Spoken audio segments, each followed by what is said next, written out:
What's up, everybody? You're listening to Roundtable Wrestling Radio for January 17th, 2016. I'm Joey 924, and with me from PH, Michigan. I'm still from Indiana. It's Sean Lathrop. And from Chicago, Illinois. I'm in the quarantine room, Laura Phoenix. And from the Bronx of New York City. Innocent, a.k.a. O. You can be Big O now. Go for it. Yeah, I'm Big O. Big O. That's it. Innocent is retired. He's dead. Yes. That was a massive debate on the group page, I have to say. Yeah, I know. I had one vote, and that was me. Thank you, people. I appreciate the feedback. I don't think anybody even knew that was a thing. Oh, my God. They're like, wait a minute, your name is not O? Well, who cares? Moving right along. So, what do you think is a bigger story? The passing of a legend or a legend getting into the Hall of Fame? They're both kind of equal, in my opinion. I say Angle's bigger. It depends who you ask, though. You're going to have those people that's Very like, that true. murderer. Yeah, And that pay happened tribute to a lot. that murderer. You know, and then you got the people that's really happy for Kurt Angle. So, depends where you want to go first. They did give a tribute to Kurt Angle. I mean, I'm sure he's murdered someone.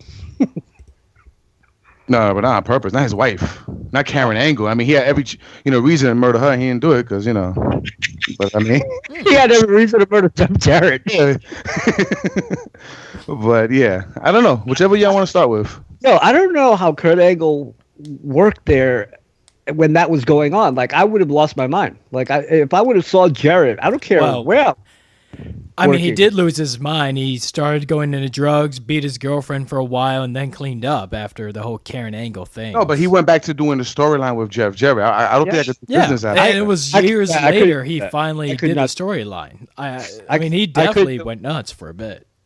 I'm sorry, man, but I've said this many, many times over the years. The wrestling business is the only entertainment business where things like that happen, and they get away with it. You would never see Brad Pitt do a movie right now with Angelina Jolie. You know what I mean? Like, it just would not happen. Matt Hardy did it. Kurt Angle did it. A lot of people did it. I could not do it, man. I could not do that. Maybe they're bigger men than I am. Kurt Angle, for sure, is a bigger man because I would have lost my shit every time I saw Jarrett. And then at the time, Jarrett was going out there with Karen.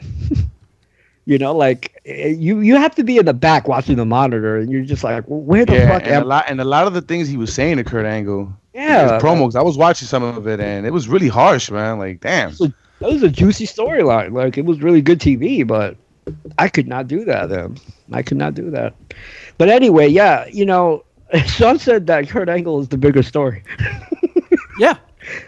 Yeah, as far as for wrestling concerned, yeah, definitely. Really? I don't know, man. Modern day wrestling and the casual fans of today is a bigger story, yes. And not just that, like fans, innocent, like Big O just said.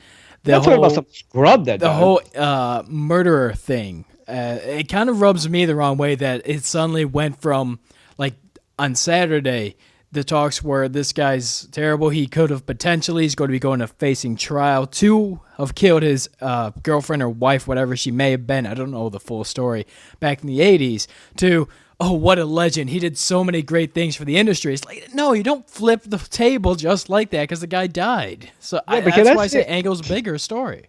The thing is, though, is that he was never, ever proven guilty in a court of law, and he was also, that whole charge had been dropped because of his mental capacity and his health.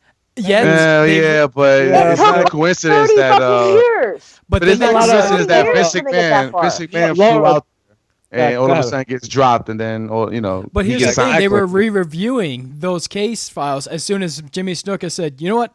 I may not be able to stand trial, but I can sue the WWE though. That's no problem." No, but WWE who bailed him out the WWE that bailed him out in that murder case with Vince McMahon flying over there and did what he did. Let me just say this. Number one, there's a lot of innocent people, Laura, that are walking around. Doesn't mean that they're innocent. Just because he didn't get caught or didn't stand trial doesn't mean he didn't do that. Number two, you could be, and I'm being dead serious when I say this, you could be a murderer and a good person. That actually can be the case. All murderers are not monsters. I found that, when I was a kid, I used to think that people who commit murder are monsters. No, people who commit murder are actually sometimes decent people. They just happen to have committed that murder. So maybe Superfly, maybe he was on a lot of drugs at that time. You know, I'm not excusing it, of course. He should have stand trial for it if he did it. But it doesn't mean Superfly was a monster his entire career or life and stuff like that. Let me jump off the bed, brother. Yeah. I don't know. I think it's messed up that he died. You know, it's I actually have a picture with him. I should have put it up actually. I was a Superfly fan. He was huge, man. People forget because it might have been the 80s or early 90s, but that guy was a huge superstar.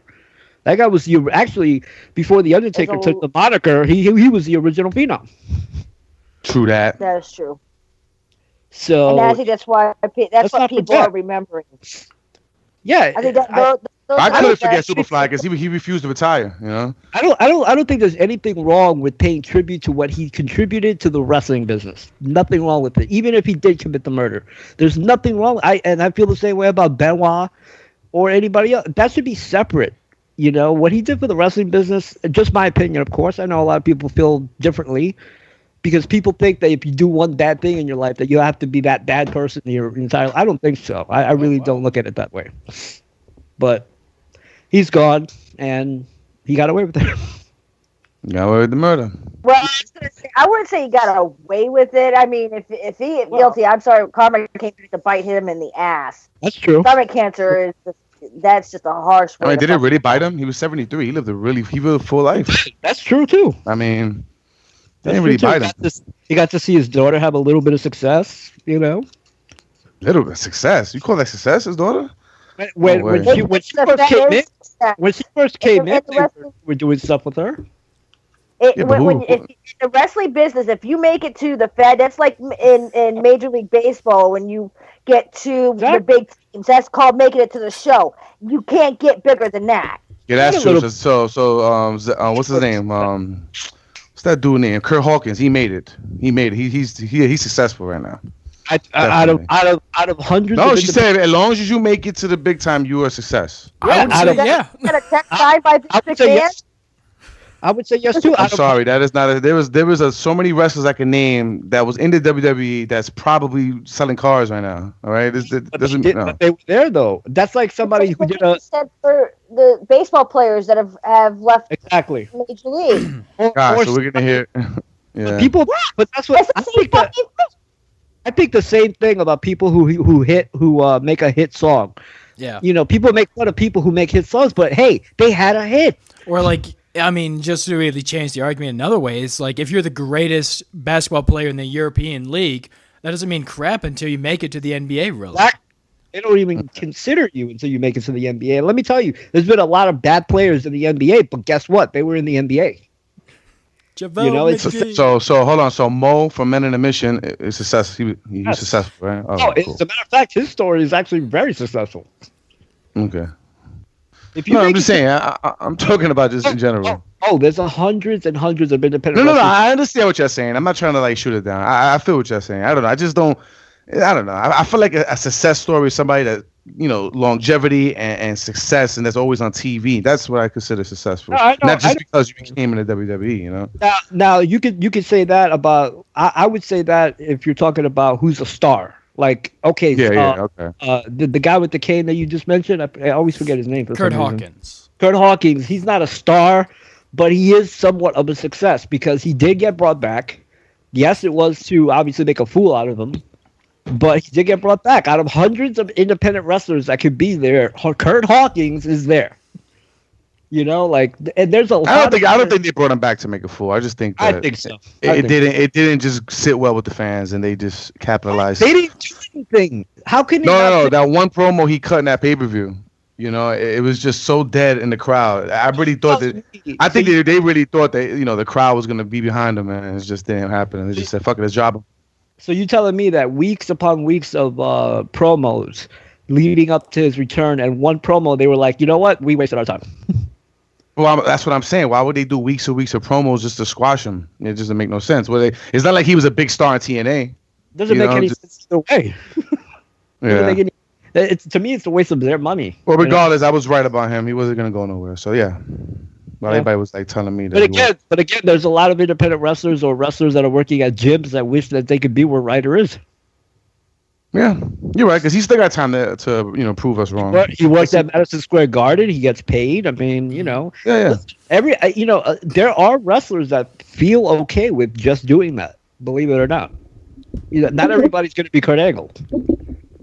Definitely not. But anyway, Superfly Jimmy Snuka did pass away at the age of 73. And like said, that was a pretty long life, relative to these times.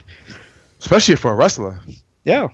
He had an amazing wrestling career. I mean, he was in ECW, he was in WCW, NWA, WWE, independent shows.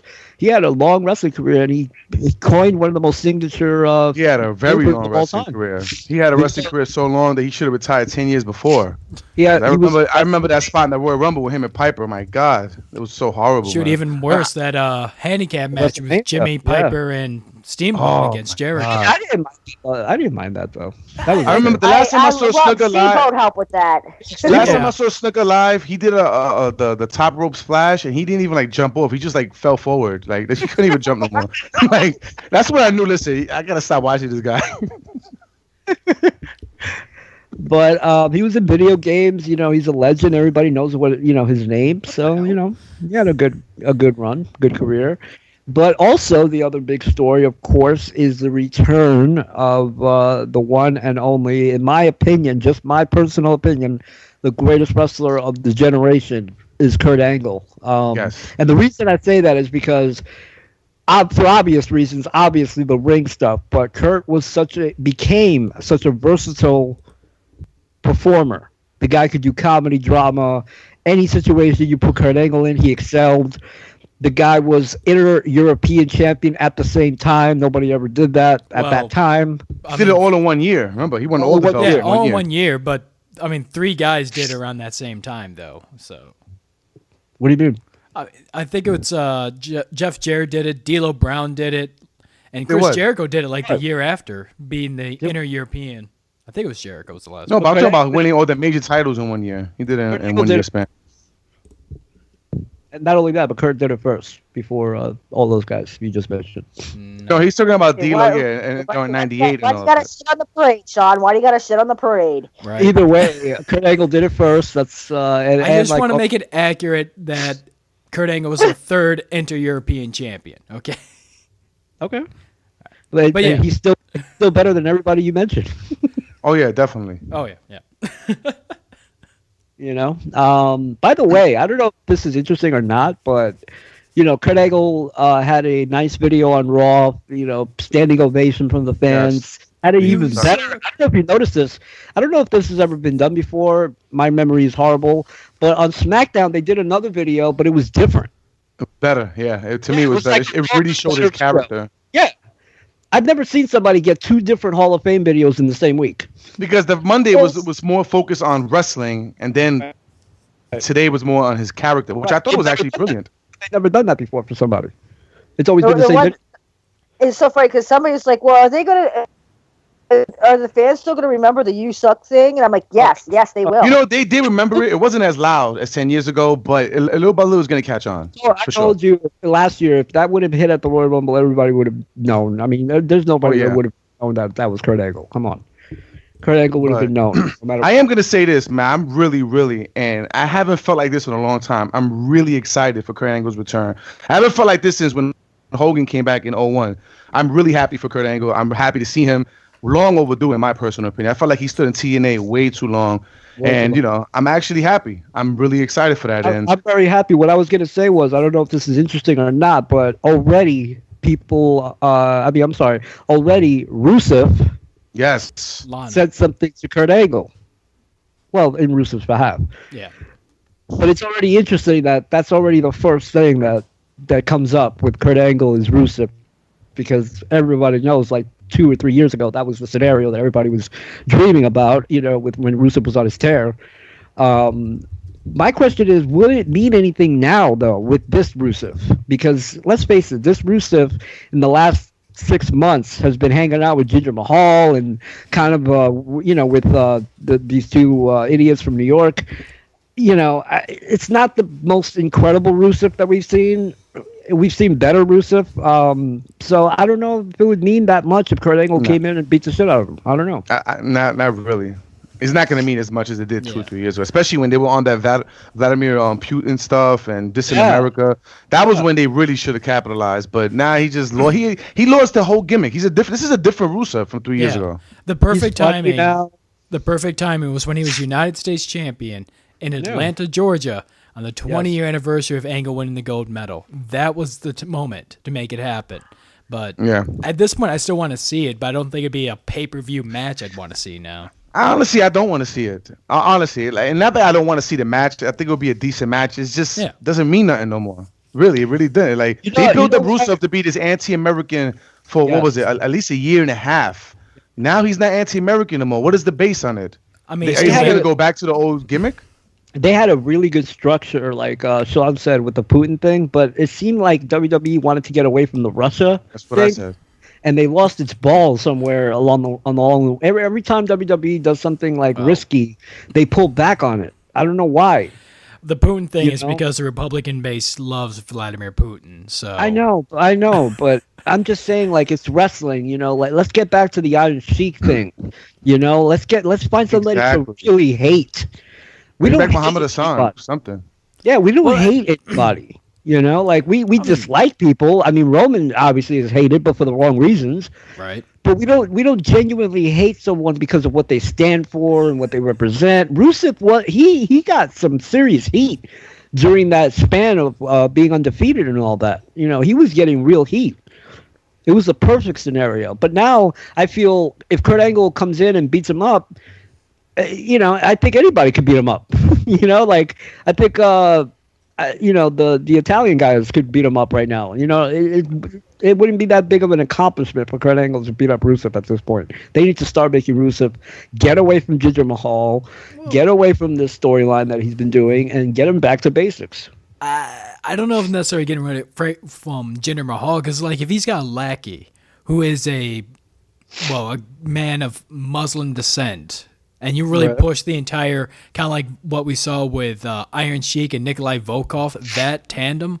That's what I see when I see Rusev and Jinder. I think it's a great pairing, but the direction right now is just looking really bad. I don't know. People feared Nikolai Volkov and Iron Sheik, though. That's what I'm saying. I mean, if you saw Jinder and Rusev walking down the street, like talking Russian and Arabic to each other, it would be a scary-ass sight because they're big-ass men. It would be scary because how would they understand each other? If one is talking Russian and the other's talking Arabic, I'd be scared that they're understanding each other. But yeah, it's true. But yeah, I don't know. Listen, the bottom line is, and the point is that Kurt Angle is back, and you could do a lot of things with him. I do not believe, by the way, that Kurt Angle is just going to go in the Hall of Fame. No. Do you really think he's going to show up in the Royal Rumble, or they're going to save? I don't know about that. They're going to save it. I hope so. For the. I wouldn't be surprised if he went in the Rumble, but I'm not too sure about that part yet. Dude, I would lose my shit if I saw Angle and Lesnar in the ring together. No joke. Oh. Speaking about, it's been a while. Speaking about Lesnar, that's like, in my opinion, Angle's second greatest feud of all time. Is Kurt Angle and Brock Lesnar. Oh yeah, for sure.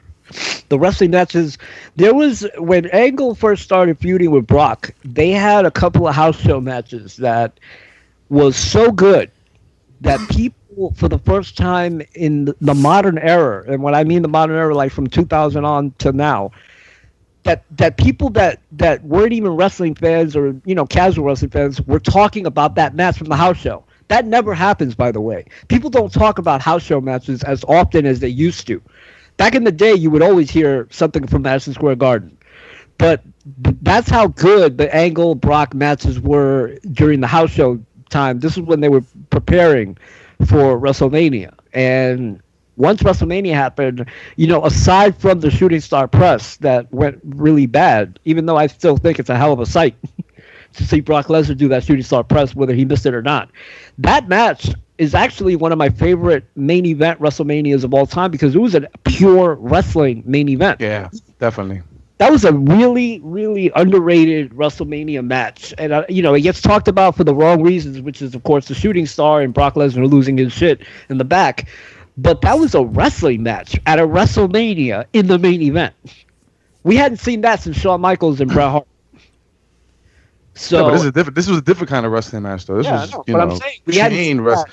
Yeah, it was a really good match, and I have to agree. I never really thought about it like that. Like, I never really realized that they don't talk about it as much as they do Hogan the Warrior, which was way more boring than that. You know what I'm saying? So, that was definitely a great match. Yes, it was. Let's be honest. In 2016, that match was nothing but test of strength or whatever the case may be. That was a pure wrestling match when it comes to Brock and Angle.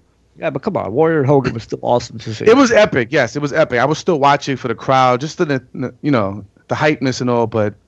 Let's be honest. If we were to see that with Dolph Ziggler and Sami Zayn, we're not going to think it's a great match. but Dolph Ziggler and Sami Zayn aren't Hogan and Warrior. I'm just talking about the moves that they did and stuff like that. Oh, no, yeah. You could only do that with Hogan and Warrior. Yeah. You have to be at a certain level to pull that off. Because let me tell you, if you look at the crowd in WrestleMania 3, everybody was into the Andre Hogan match. People want to make fun of that match all they want. But there wasn't a silent moment in that match. Oh, no, for sure. Everybody was into it. That's because that whole pay-per-view was good, though. When you have stature, you can get away with anything. When you have a certain amount of stature. Yeah, but then you realize that 30 years later, how much of a, I disagree. I love that match. I've seen it many, many, many times. I really. Oh, I did too. That's how I know. I have it actually somewhere.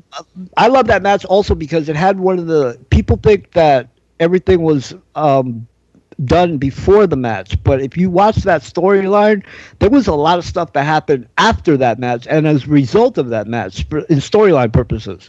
All the Saturday night's main event of Andre fucking around with Hogan and the referees getting switched. I mean, that was an incredible fucking 2-year storyline that they did with Hogan. That was before, bro, with the whole referee. No, after. No, because it was after because Bobby Heenan had to go to President Jack Tunney to show him the footage of Hogan's shoulder being down or whatever during that match. That was before Warrior, bro. That was around WrestleMania 4. No, I know. 6.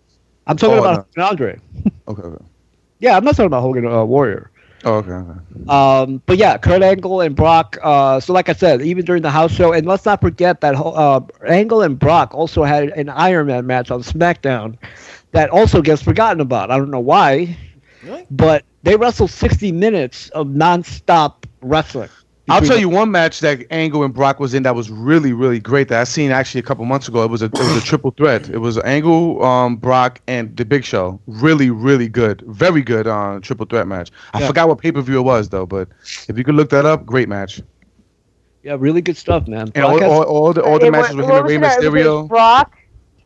What you said was Brock Lesnar versus Kurt? Angle versus Big Show.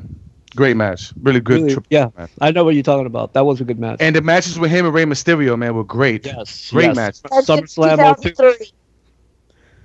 Yeah. Vengeance 2003. Yeah. Great match right there. The matches that Angle had with Mysterio, my favorite is SummerSlam of 2002. From the get-go. Like, even before the bell rang, they were going. Like those two. That was the first. That was when Rey Mysterio didn't even enter. He jumped off the ropes and drop kicked. That was great.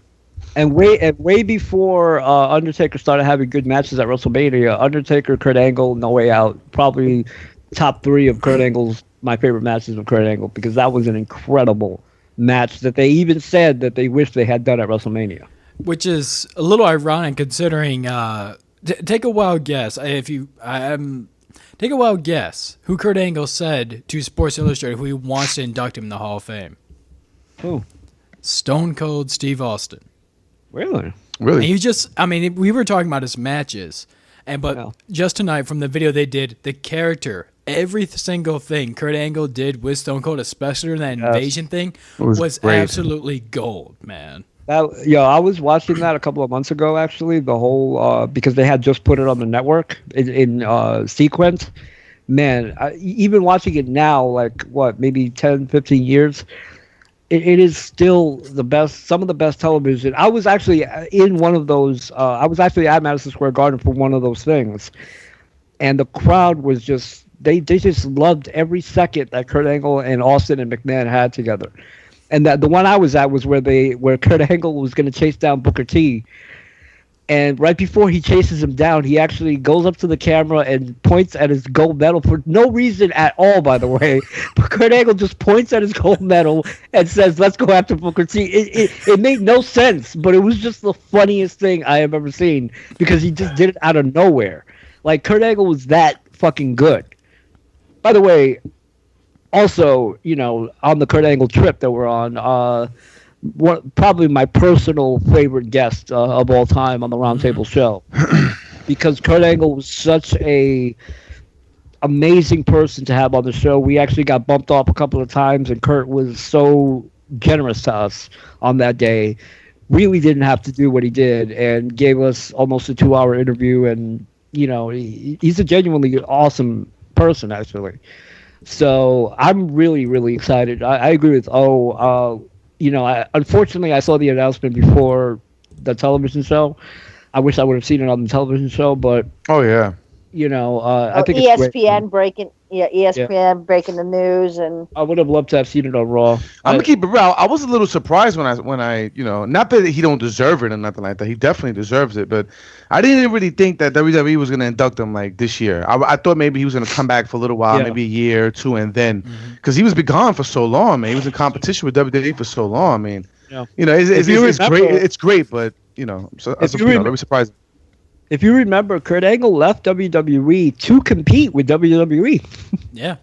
He actually made that very, very clear that he went to TNA to elevate TNA so that they can be competitors. He actually talked about that on this show when Kurt Angle did it. Okay, yeah. Oh. So, Kurt Angle, and let me tell you something. That's something else that I will never, ever forget, because I actually ordered that TNA pay-per-view when they made the announcement of Kurt Angle, and everybody in my house went apeshit when that announcement made. We thought it was the greatest thing, and then he had that thing with Samoa Joe where he headbutted Samoa Joe, and we were like, holy shit, TNA is going to be completely different and new. And, for a while there, I thought they were doing a really good job, actually, competing with TNA. I mean, WWE, excuse me. Mm-hmm. But it is what it is. Kurt Angle tried, man. He gave his heart and soul to that company, and I'm talking about TNA, as much as he could. But, Kurt could not do it by himself. But let's face it, though. The best matches of his career was still in that company with guys like Samoa Joe, with Desmond Wolfe, and the guy he also said with, what company was this one? I think this was an interview with ESPN.com. He said the last match he wants for his career is with AJ Styles in WWE.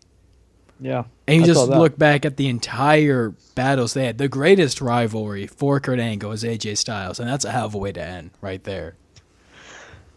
I mean, he's wrestled AJ already. I would like him to wrestle somebody he's never wrestled. Yeah, definitely. That's my personal preference, but obviously I'm not going to complain if he wrestles AJ.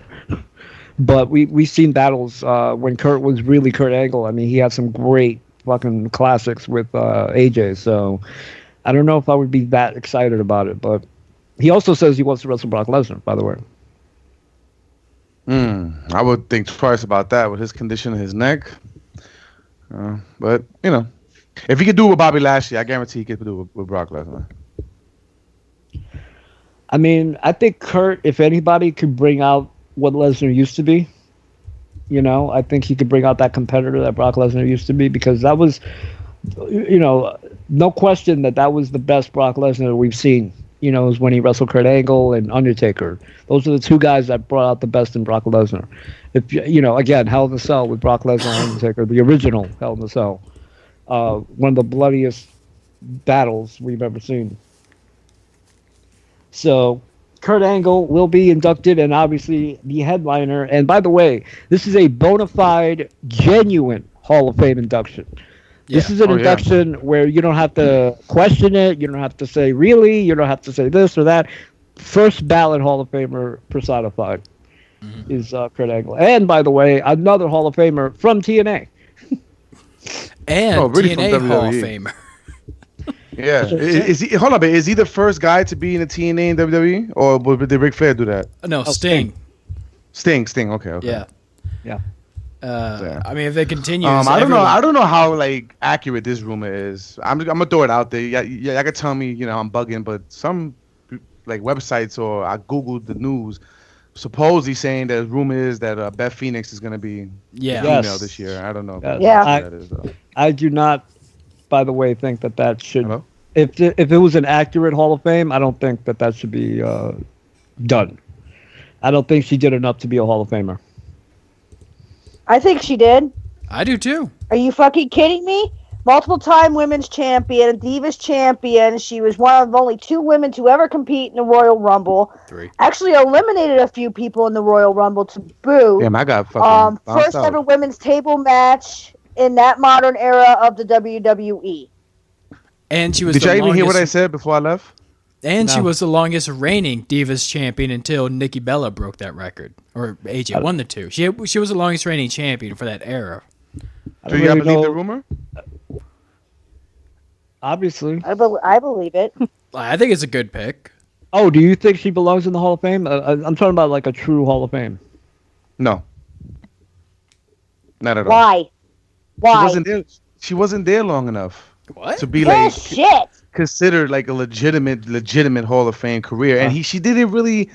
Let's be honest, man. When she was there, she didn't really break grounds like what Trish did and like Sable and everybody. She was a girl with a little bit of muscle. She was the only one that was really keeping that women's division besides Natalya. No. You're right. Listen, you're right. At the time, she was the best wrestler at that time. Yes, you're right. But Hall of Fame, I don't know. Compared to who around that era? Like nobody was really there. I think actual wrestlers. Beth Phoenix goes in the Hall of Fame by default. In other words, because I don't think she had a Hall of Fame career. I don't. I think Medusa is a legit Hall of Famer. That's a legit Hall of Fame. I would even say Jackie is a legitimate Hall of Famer because she pioneered a lot of things. I don't think Beth Phoenix did enough and was there long enough to be considered. And I'm just talking strictly a legit Hall of Fame. If we're talking about this kind of Hall of Fame, yeah, of course, because anybody's going to go in, and that's been proven. But I wouldn't. I liked her. I thought she was cool. Yeah, I liked her. I actually was a huge fan of Beth Phoenix, actually. But I felt like if she would have stood until now and never left for the years that she left, then I will probably say, you know what, yeah. But she left for a long time. Left too prematurely. She was a Divas champion. That title really didn't mean anything. A 3-time women's champion. Again, just strictly bona fide, true Hall of Fame. I would put Lita in that category. I would put Trish in that category. Jackie, but I would not put Beth Phoenix. I would even put obviously China, and I would even put Sable above Beth Phoenix because I think she. You want to talk about when it comes to doing what they did in the business? Sable did even less than Beth Phoenix did. I mean, she did a lot. She did a fucking lot. There's no doubt of it. She was a recognizable name, though. I mean, Sable lasted a total of 4 years for her wrestling career in WWE. But she was one of the biggest stars in that 4 years. Because she was the most naked star at the Playboy time. And it doesn't matter what she was doing. She was one of the most recognizable. I mean, I'll get if we're really gonna say all that stuff doesn't matter. I still demand that it should be China, but we know that ain't gonna go over until Stephanie McMahon's dead or something. That's true. China should be. That's actually a good point. I forgot about China. I'll put China over Beth Phoenix. Laura, would you agree on that one? I would like to see China end, yes. However, I don't know if it's going to happen because I don't think it's so much of a Stephanie thing at this point. I think it's China's family that cock-blocked the situation. That's why it's taken so long to get a female name. I don't know. There's no question. Like I said, in a legitimate, bona fide Hall of Fame, China, obviously, I would not consider Beth Phoenix a bona fide Hall of Famer. We're talking about, again, when you compare... Let me ask you this then, okay? Would you say that the reason why Beth's going is because of who she's married to? No, I don't think so. I think it's based on her accomplishments. Yeah. So, somebody actually had the balls to say that the only reason why Beth Phoenix was entering into the Hall of Fame was because she married Edge. And it's just like, What the fuck are you on? I don't know. That's bullshit. First of all, Triple H don't even like Edge like that. So you think he don't do him a favor like that? No. Exactly. I don't think so. I don't think it has anything to do with that. Yeah. I don't. It was because at the time she was a real dominant and she was a real wrestler. At the time. That's why they even considering it. But compared to who? Because nobody was really a great wrestler at the time. That's exactly. I bet you if you were to ask a Medusa, she would even say, I don't think so. But Medusa said she said openly she wanted to come out of retirement to wrestle Beth Phoenix. That was the woman she wanted to wrestle out of all of them. But again, if you were to ask Medusa about the longevity, the impact that Beth Phoenix had, you cannot compare what, let's say, like the standard, in my opinion, is Medusa. I think Medusa is the standard as far as women wrestling in the modern era. That's like Moolah was the standard of the past. Oh yeah, Alundra Blaze was the one that brought back women's wrestling. Exactly. Was the face. That's somebody that actually accomplished something everywhere she went. Well, wrestled the men and just a variety of things that you can say about Medusa. In that scope, I'm just saying Beth Phoenix. I can't even remember to be God honest truth a Beth Phoenix match. In terms of I could tell you a couple of Medusa matches that I would say watch that match. I cannot say that about Beth Phoenix. I could say I remember when she was in the Royal Rumble. That was cool. Both times. But in terms of a singles match that Beth Phoenix had, no. I think, considering Sable doesn't seem like she's going to go in soon, China, if Laura's saying is correct about her family cock-blocking that situation, then there isn't really many women you can pick from in the WWE's history. It's going to be either Beth Phoenix or Rockin' Robin at this point. Rockin' Robin. I thought Rockin' Robin was already in there. No, she isn't. She isn't? Really? No. Wendy Richter is, right? Yeah. Well, Sable. Leilani Kai. I would love to see Leilani Kai go in eventually. I think Sable, I would put her in. I think Sable should be before Beth Phoenix. It's just she's just had much more of an impact. Beth obviously is a 10 times better worker. Nobody's going to ever dispute that. But in terms of actual star impact, remember, it's called Hall of Fame. Fame. Not Hall of Best Wrestler, not Hall of, who had the best matches. Hall of Fame. The Hall of 2 times Divas Champion, whatever you said. Yeah, I think it should be. 1-time Divas, 3-time Women's, 2-time Royal Rumble competitor. I think it should be for people who made a massive, tremendous amount of impact and noise and, star power and all that kind of stuff. It has to be all combined. Again, like O said, Beth, out of her time period, certainly probably the best. But we're not picking from a lot of people. There wasn't a lot of great people at that time. Let's be real. Honestly, I'm surprised they didn't pick Michelle McCool of all people. I was just thinking about her too. That would be. That's even worse than Beth Phoenix. Well, it's weird because Michelle McCool was a 4-time Divas champion or some crap like that. They gave her a Hall of Fame career because of the dick she was sucking. Yeah, definitely. Hold on, she was sucking the dick at the time? She probably actually also joining us from Queens, New York. The one, the only, the Byron. Byron, welcome to the party. Almost an hour late. Welcome to the party, pal. Unfortunately, I had issues getting into the studio. My keys weren't working, so what do you want me to do? Nobody cares. Do you think that Phoenix? Yeah, do you think that Phoenix is a Hall of Famer? Well, at this point, it doesn't fucking matter. I mean, everybody's in the shit, so it doesn't even fucking matter. No, but if your expectations... I expect everybody from fucking the Jobber from 1978 to Jobber today. To Luchadora. Yeah, Luchadora is the next one. You know what? Is it the Brawler in the Hall of Fame? Brooklyn Brawler? Brawler in the Hall of Fame? I expect everybody I don't think so. From the Brawler to... I could swear to God that the Barty is. But I think based on his contributions, I let that slide.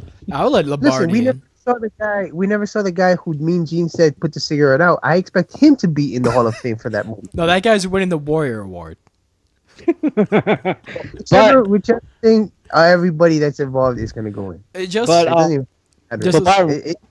But really quick, what do you think about Kurt Angle being in the Hall of Fame? Because that's a real Hall of Fame. I wanted to say. You guys already spoke about it? A lot. Yeah. Okay. Here's the thing. First of all, the build up to it sucked. It was no hype to it. It was leaked. I think ESPN, somebody from there, I think broke the news shit. So there was no hype to it, and I don't know if it was the last minute thing they did, but I know Kurt Angle got the message on Monday afternoon. Supposedly, he didn't even know. So I don't know what the fuck. They typically don't know when they get told about it. Well, no, but I kind of agree with what he's saying though. Kurt Angle should have had a surprise appearance first. No, but from what I heard, he got the message pretty much on Monday afternoon. Is when he got the message that he was going into the Hall of Fame. He was like, "What? Oh shit, okay." But what I don't like is the fact that there was no build up to it. So it was like people heard it. Oh shit, cool. But you don't want to put him in the Hall of Fame as this surprise. You could have held out on that and make him appear at the Rumble as a fucking surprise. You just killed that. They couldn't control that when ESPN leaked told the story and said, "Oh my god!" But what he's trying to say is that you shouldn't have put him in the Hall of Fame yet. Yeah, you shouldn't have done any of that shit yet. Like you should have waited until he appears on wrestling TV and then give him the Hall of Fame. Don't do it now. You just fucked it up. So you think he's gonna wrestle? Wait. Do you think he's gonna wrestle? Now here's the thing. Now I was thinking about this all day today. And I was like, I was just so like fucking pissed off on how they handled it. So my only thing is the only way they can save it is they're trying to throw people off now. So nobody expects him to show at the Royal Rumble. Even though he has appearances that he has to fight Alberto and he has to fight Cody Rhodes. Those are his last 2 matches, supposedly. Yeah. But if they can still throw him in that Rumble, it would still be a shocker because, oh shit, wait a minute. I thought we didn't expect him to show because he was supposed to be inducted into the Hall of Fame. That's the only way they can save it at this point. I mean, if Jimmy Snuka as a Hall of Famer compete in the Rumble, why can't Angle? And I think people are expecting at this point for him to compete. I'm expecting. Yeah, but not at the Rumble. I'm expecting the Rumble, actually. I don't anything. That's the spot I'm expecting Kurt Angle. I hope so, bro. I hope so. Listen, as far as I know, they should have. I know that's what I'm saying. It was like, why would you do it now? Yeah. And you could have saved that moment for the Rumble. It kind of seems like they don't want him to wrestle, but maybe they, like you said, maybe they are throwing us off. Yeah, I don't know what's going on. I just wasn't feeling it, and I was like, damn, that what a moment that could have been. You just killed the whole moment where he could have just appeared out of nowhere one night, and nobody. I mean, we already knew that he was in talks with them. He's been wanting to go back, but we didn't fucking know 100%. When it's gonna happen. We didn't know exactly. Acknowledge him as much. I mean, they threw his name here and there on little documentaries of that he's fought this guy or whatever. But I don't know. But they are treating him really well though. They gave him 2 really good videos. Different videos. Yeah, but it's like you could have saved that, man. This is the one guy we've been dying to see come back. Mm-hmm. So you would have wanted to wait a year? Would you have wanted to wait a year, you're saying? No, man. I'm just saying. He should have just came out as a surprise, man. That's what he's trying to say. I mean, this is what I'm thinking what happened. Is that they're sitting around in WWE's office talking about who should go in the Hall of Fame. And they're like, what about Kurt Angle? Yeah, that sounds like a good idea. We might want to do Kurt Angle. One guy took a hold of it, called up ESPN or called up whoever, and then it went straight to there before they could make an actual announcement themselves. And suddenly they had to scramble it. I mean, it's not necessarily a blame on the WWE. So. I think it's a situation we see almost every year. Yeah, but even so, Sean, even so, I think they shouldn't have put him in yet. They should have waited for him to at least come out on a show and have like a run for like a month or 2 or whatever, and then decide to have the discussion for next year, maybe. That's what they did, by the way, with Ric Flair. I don't know I don't know if you remember Ric Flair. He was going to go in the Hall of Fame, but he had that 3-month run before the Hall of Fame, and maybe they'll do the same thing with Kurt Angle. I don't know. That's what they did with Flair. Just to look at this Hall of Fame class, this rumored Hall of Fame class. I'm going to go from the confirmed and then the rumors. Confirmed and likely headliner Kurt Angle, and then that's the headliner. Oh, likely, no, he is the headliner. That's the headliner. Knowing I already WWE, they'll said. fuck it up somehow. No, they Anyways. won't. No, he's the headliner. And the rumors: Beth Phoenix, Diamond Dallas Page, Rick Rude, William Regal, the Natural Disasters, and the guy that honestly I think is a worse case than Beth Phoenix going to the Hall of Fame, R. Schweister. Yeah, IRS Okay, should not time be. out. Whoa. I think First Beth of Phoenix all, had a better fuck your career. couch. Okay, first of all, fuck your couch. IRS with Ted DiBiase as the tag team champions, one of the best tag teams of the 80s. Yeah, Thank you very fucking Yeah, but You're what right. did IRS do besides that? Right, Nothing. Laura, you're right about that. But does that warrant a Hall of Fame? Yes. Really? Wow. Ted Yeah. DiBiase, yes. I think He had a Laura's lot of actually, memorable. Laura's actually on the committee of the Hall of Fame. Yo, can you believe? Can His you career. imagine? This is exactly I'm what sorry, goes on. but I think standards are way too low for the Hall of Fame. No, For real. listen, Joey. This is probably what exactly happens at Vince McMahon's office, where he I thinks. think so too. He was more than just IRS. Was, You gotta but remember. Yeah, it was He Mike was like, Rotunda who I did am nothing. used to WWE. tax- part of the varsity club and all that. But that's not. I don't know if that's a Hall of Fame. He was the career. first one with the Real American song. I give him that, man. But He was so hated as IRS in the WWE. I loved that gimmick. Loved it. I love it too, and he's the father of Bray Wyatt. But again, once again, Bray Wyatt got more of a memorable career than Erwin R. Shyster. Let's be honest here. He sure as hell does.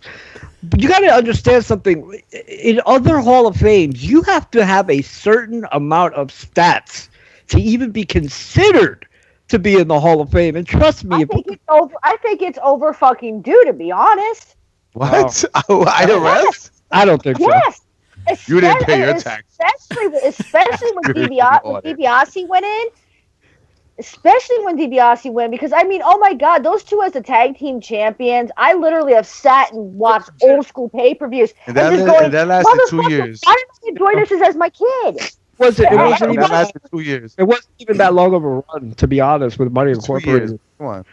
Yeah, just to break down IRS's little career he had, he was a 5-time tag team champion, 2 times with Barry Windham, 3 times with Ted DiBiase, All Japan Pro Wrestling World's Strongest Tag Determination League with Dr. Death Steve Williams.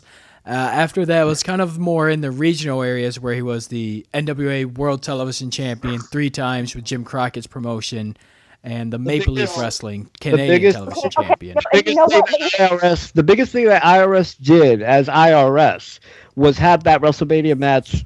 Wait a minute, I'm sorry. The WrestleMania match where him and DiBiase wrestled Hogan and Beefcake. That was the biggest thing. But here's the thing, though. You're sitting here, you're bitching about Rotunda going in, yet you had zero fucking issue with the Godfather going in last year. No, we did have The an issue. Godfather still got more of a memorable career than IRS, honestly. I had an issue with Godfather. But I agree with you. I have an issue with it, but if I had to choose those two, I'd pick the Godfather. I'll pick IRS over Godfather. Nah, no way. If we're just talking, strictly talking about the Godfather, you got to understand, Godfather was also Papa Shango. He was That's right. He made Warrior throw up while touching him. I mean, if we're just talking strictly stuff like that, and also let's not forget, IRS was a part of WrestleMania 1, and he did do some stuff. He was a part of, like I said, the Varsity Club in WCW, which was with Kevin Sullivan. But again, first of all, Godfather or IRS, neither one of those two guys should be in the Hall of Fame, to be honest. In fairness, IRS does have one of my favorite angles he's done with Razor Ramon, where Razor wasn't paying his taxes, so he took his gold chains, really.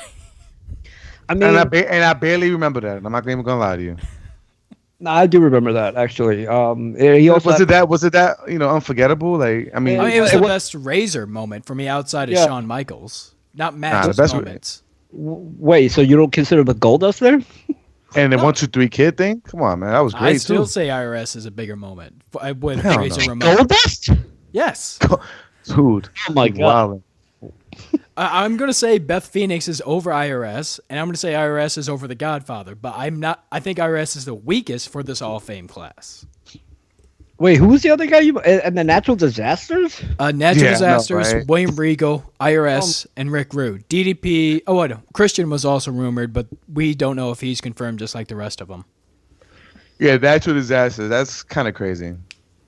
That's another one where it's like I love that strong tag, but a strong tag team. That was a great tag team. I love that tag team. No, it was a great tag team, but another team that only lasted 2 years. The Natural Disasters was cool, man. That was just a weird. No, they were really cool. Typhoon and Earthquake. Yeah, the Hall of Fame. Yeah. That's like no, I'm serious, and that's like what I liked about those teams back in those days is they had names that were all right. They were a little, cartoony like, but they matched. Yeah, IRS and the $1 Million Man also matched. There was teams like that just stood out. No, it was cool. Earthquake and Typhoon. That was a good matchup. That was a perfect matchup, and they had great matches actually. Yeah, they were workers. I mean, they were fat lazy guys. They actually worked. Yeah, the Earthquake was a fucking sumo wrestler. I think. No. I'm not even trying to be funny. He really was. I think he sat on Hogan. He sent him to the hospital, and he had children. Yeah, that I remember. That I remember very well, actually. He was Goga, man, from the Oddities, man. I mean, come on. And the Brother Love show when Earthquake attacked Hogan. That was pretty devastating. He just sat on him. Oh, yeah. God. Yeah, I remember that, man. But Typhoon, kids crying for that. Typhoon should go in the Hall of Fame just for one thing and one thing alone, and that is, of course, the thing that he did. The thing he did on WCW. Oh my God, yes. Because that little moment was the most. That's a Hall of Fame moment right there. Ric Flair's expression. Oh my God. Why don't they have a section of freaking like morons of the year or morons of the decade or some shit, and they can have Hall of Fames for that. That'd be great. Just to really crack the joke by the Shockmaster for that War Games match, the Shockmaster was the one that won the match for his team too. Wow. But here, and a sad story for you regarding Tugboat Typhoon. As many of you guys know, I'm sorry. One more thing. I'm sorry. But I want to say something about Jimmy Snuka. Did you guys talk about it? Let me finish this real quick before we go to Snuka back to Snuka. As many of you guys know, Earthquake passed away in 2006. Right now, Tugboat Typhoon Fred Ottman, he is, from last we heard on yesterday, was that he is going into surgery this morning to put in a PICC line for his meds. He's been dealing with a lot of infections, and he's still in rough shape in the hospital. So Tugboat might not make it to WrestleMania Hall of Fame. What, him falling or? No, this is just from, bad health. He's still a heavy fella. Yeah. I heard he was actually a really good dude. Yeah. Like, in all seriousness. I always remember Tugboat being like, when he was in Natural Disasters, I was like, that's the powerhouse right there. Like, Earthquake didn't have no muscle tone, but Tugboat looked like he would break your face. You know what I mean? And they said that he was like the nicest guy. So he probably wouldn't break your face. Yeah, right. Like, the person that would break your face was Haku. Oh, yeah. Yeah. For sure. That motherfucker didn't fuck around. Andre said he was afraid of two people, and that was Haku. No, Jimmy Snuka said he was afraid of two people. That's Haku and Andre the Giant. Well, Eric Bischoff, when he was talking about the invasion when DX went to WCW, JBL said, all we needed on our side was, I forgot who he said. He said me, obviously, JBL, and Ken Shamrock. And Bischoff's like, yeah, but we had Haku. Yeah, he said that they brought Shamrock for Haku. So just in case a real fight happens. Yeah. Like, somebody's tough when you have to bring Ken Shamrock. Right? A UFC fighter. To fight Haku and shit. That says a lot, by the way. They were dead serious. But what were you going to say, Byron, about Superfly? So no disrespect on anybody who liked the guy, but I really don't care about the guy because of the fact that, hey, listen. First of all, he's a murderer, and I don't care what anybody says. Yeah, we already said all that. He's a murderer. Because Byron has the footage. No, I'm just saying because they already said basically that he was. They had evidence of him, and they couldn't put a trial. Or they couldn't keep him in jail or whatever the fuck it is because of his fucking illness. First of all, I could almost guarantee that if they had evidence they found evidence from all that time, believe me, he did it. There's no. I got a question. What evidence can they have possibly found 25, 30 years later? DNA. That happens all the time, dude. That happens all the time. I mean, like 30 years later, like all the DNA is dried up. You know what I'm saying? Everything. Oh, that's not true. That's not true. Cases get solved 30 years later. Yeah, but this is crazy. All the time. Especially now, if they had those DNA saved or something and really kept fresh or whatever, and they look back at it now because of the technology they have now, come on. There's a lot of cases that get solved, man, for 30 years ago. A lot of cases. And I hate to be the guy who says it like that, about Superfly. But let me ask you something, because I said something earlier. Do you think that, let's say he did commit the murder and that we know that for sure, do you think just because he committed the murder, in all seriousness, that makes him a bad person? Yes, what the fuck? Yes. So you telling me that anybody that commits murder cannot be a good person?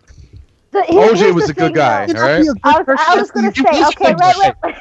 In all seriousness, Jose Estrada was a good guy, but he killed Bruiser Brody. It don't matter. He's Puerto Rican, so it's good. Here's the thing, though. With all this being brought up, he was being brought up on what was known as aggravated murder. It wasn't murder 1 or murder 2. It was aggravated murder. It was basically a fucking accident. Well. But again, he was practicing his wrestling boxing. Going on top of a car and flashing on it is not a fucking accident. Well, wait a minute, Byron. In all seriousness, you telling me that somebody who does a bad thing once in their life is a bad person for their whole life? You just killed somebody. I think people can do something like that and not necessarily be a bad person. I really believe that. Chris Benoit killed his son. What do you think? He wasn't a bad person before that, though. Here's my question: Is Scott Hall a terrible person? Is Scott Hall a terrible person, Byron? Exactly. No, because he defended himself. No, sorry, that's different. Well, he murdered someone, though. But he murdered someone. He defended himself. That's what happened. Oh, so okay, that's different. But you don't have a reason to kill your fucking ex-girlfriend or girlfriend or at the time that whatever the fuck they were arguing about. I'm saying that there's different circumstances to murder, and not all murders are created equal. And what I'm saying is that not every murderer, I think, is a bad person. I don't think that. OJ, if you look at anything that OJ did before he murdered his wife, he was a genuinely good person. He had all the charity work and all the. He fell in love and he went nuts. I mean, I don't think that makes OJ a horrible, terrible person for the rest of his life. I don't. Tell you something. If somebody was to hurt somebody in your family and do something bad like that, I don't think you could say that to that person and say, I could. You killed my niece, but you're a good guy. I'm saying that I think there's moments in people's lives that everyone, by the way, and I'm talking about all of us here right now, and we had this discussion many years ago, Byron, about this very subject. I think we're all capable of doing something like that. It doesn't necessarily mean that we're all evil. Yeah, well, then nobody should come near me. None of you guys. You know you're capable of it. If you had to do it, you could do it, and then you would be like, you know what? Yes, I did it, but does that make me a bad person for the rest of my life? I don't think Superfly Jimmy Snuka was a horrible person his entire life. He looks like a bad person though. He looks like somebody that will kill you if you just piss him off. Can I tell you what makes him a bad person? Even him killing somebody. What made it worse is that he kept that a secret for years. Because that's what he was going to shout that out. He was going to shout that out to the rooftops. Sure. I mean, I'm saying if you feel that guilty, you're going to be like, you know what? I can't do this. I'm going to go and fucking say something. I can't do this. Maybe it was an accident. Maybe it was genuinely an accident. Maybe it was, and you could have just said, listen, it was an accident. I'm sorry. This is what happened. Blah, blah, blah. Maybe I go to jail. Maybe I won't. I don't know. But I can. If I'm a good person. You would admit that if you had an accident, if you committed murder by accident, you would admit it? No, you wouldn't. Listen, if I'm a good person and it's going to bother me, obviously, right? Because I can't live like that. So I would either kill myself, I would off myself, or I would let somebody know about it and say, listen, I don't know how to deal with it, and help me out, or maybe I'll report it or some shit. What about the fact that Dan Severn's been on the show a few times, told us how he would murder someone? I mean, Dan's been a great guy every time he's been on. Yeah, listen. I'm not saying I wouldn't go to his house and chill with him by myself. I'm not exactly. I'm not saying that I'm completely right about Superfly in particular. What I'm saying is that I don't think everybody that commits a murder, and I'm being dead serious, unless it's a serial killer who does it all the time, that's different. I'm talking about like one moment in someone's life. I don't think makes them a bad person for their entire life. I don't believe that. If it's an accident where, oops, I tripped you and you fell on not even an accident. Even if you do it on purpose, I don't necessarily think that that's a bad person for their entire life. I think you had a moment where you committed obviously a heinous crime. But it doesn't mean that you could. Let me tell you something. There's a lot of murderers who are charming, who are nice, who are friendly. That's why you always, that's why you always hear neighbors like, I would have never expected that guy. We had barbecues. But that's the ones that are holding in a lot of fucking anger and issues and all types of shit. But it's that person, and they hide it by being nice. I don't think Scott Hall, for example, he had a very. Scott Hall is different. Scott Hall defended himself from the other guy killing him, so it's understandable why he did it. I can't really blame him. I can't blame him for that, and I can't call him crazy for it. I don't understand why it's okay when you're defending yourself. I think murder is murder. If you come after me with a fucking machete and you're trying to kill me, if I see a fucking gun on the floor, I'm gonna shoot you dead in the face. You telling me that there's no other way to handle that? Oh, please don't do it. You're gonna kill me. Hey, you never know. You might have a nice conversation. Well, you already chopped off my limbs, and you're gonna be like, you know what? I'm sorry. I'm not gonna do it. I would be worried about guys like Shamrock or Severin, because those guys could literally kill you without using any weapons. Well, they have anger issues. Exactly. They don't. I mean, if you talk to them. Right. Yeah. Actually, Dan's probably one of the most chill people. No, he is. He seems like he's a really down to earth kind of guy. But if you were to be in a room by yourself with him and you pick him off or something, you can't. But what's cool about it is that down deep that he would not need a gun or a knife. He would just be able to murder you with his hands. Yeah, he would just kill you with it. So yeah, be careful. Exactly. I gotta say something about the two shows that happened yesterday and today. One thing I gotta say, and I hate to admit this because I've been on this guy's ass for a while. Hey, yo, hold on. That's right, I admit it. But The Miz really impressed me tonight with his promo with AJ and John Cena. Miz has really elevated his game a lot. Woo! And I have to give you know the weird thing about it is that The Miz had it in him the whole time. The thing is, they're giving him the opportunity to show it now. That's the problem. And he had a damn good match with AJ too tonight. I mean, yeah, but who doesn't have a good match with AJ? That's true too. But all I'm saying is, unless you're James Ellsworth. Even I know then, that wasn't a bad match, to be honest. It wasn't a good match. I noticed his talent when he was with what's his face, Johnny Noom. What's his name? Johnny Munoz. What the fuck's his name? John Morrison. Yeah, that guy. I noticed when he not from the start, but during the time when they were I think they were ready to split, and he turned on him or whatever the fuck happened. Yeah. After that run with the title, I've noticed that he had it in him, man. There's no way he could have been a champion and had promos, the way he spoke at the time and the way he was addressing people. And did they have a name? Carried that belt. Oh, The Miz? No, The Miz and Morrison. Did they have a name? I don't fucking. No, they never had a name. Okay. But I noticed that he had it in him, and then after that, I think after he dropped R-Truth who was it? Yeah. Somebody dropped somebody. After that, he went downhill and just didn't give a fuck about him, and then that was it. But the guy, you got to give him credit though. The guy hung in there and waited until his opportunity came, and that was years, man. Let's not forget that he was also tortured by JBL. And he was tortured. He hung in there, so you got to give that guy, props for that shit. Because a lot of guys would not be able to deal with that shit.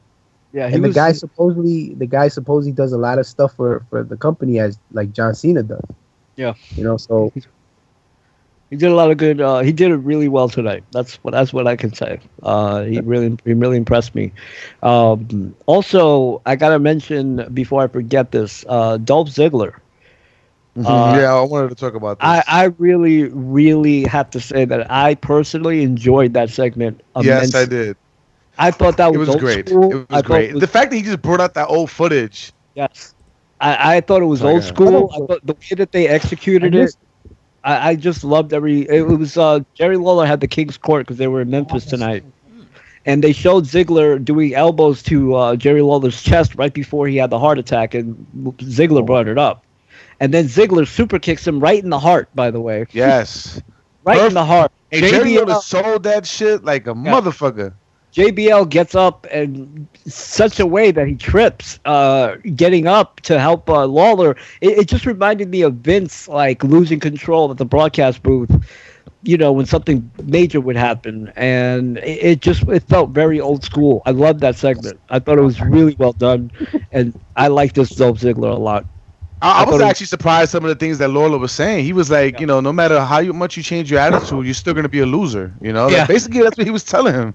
Yeah, you know, and he just basically super kicked him in the heart. It was a great segment, really well. You know what's weird? You know what's weird is I know Jerry Lawler isn't in the company anymore, but they called him for that segment.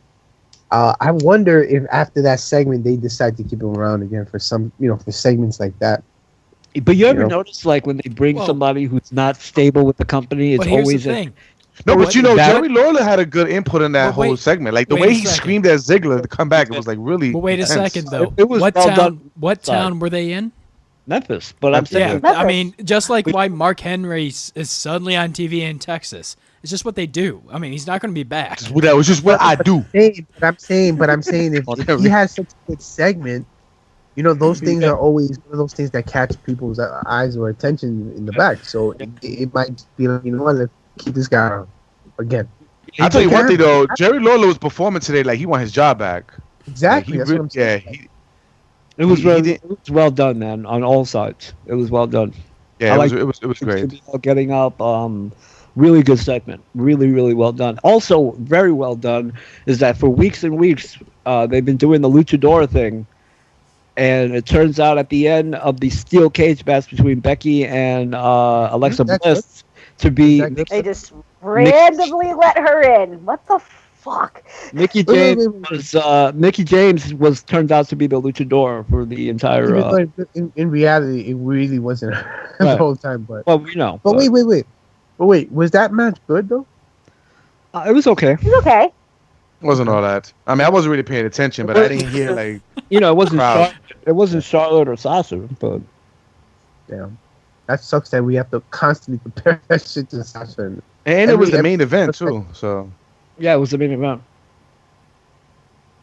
It was what it was. I liked it. Mickie James had a cool reintroduce, and I liked it very much. Thought it was really cool.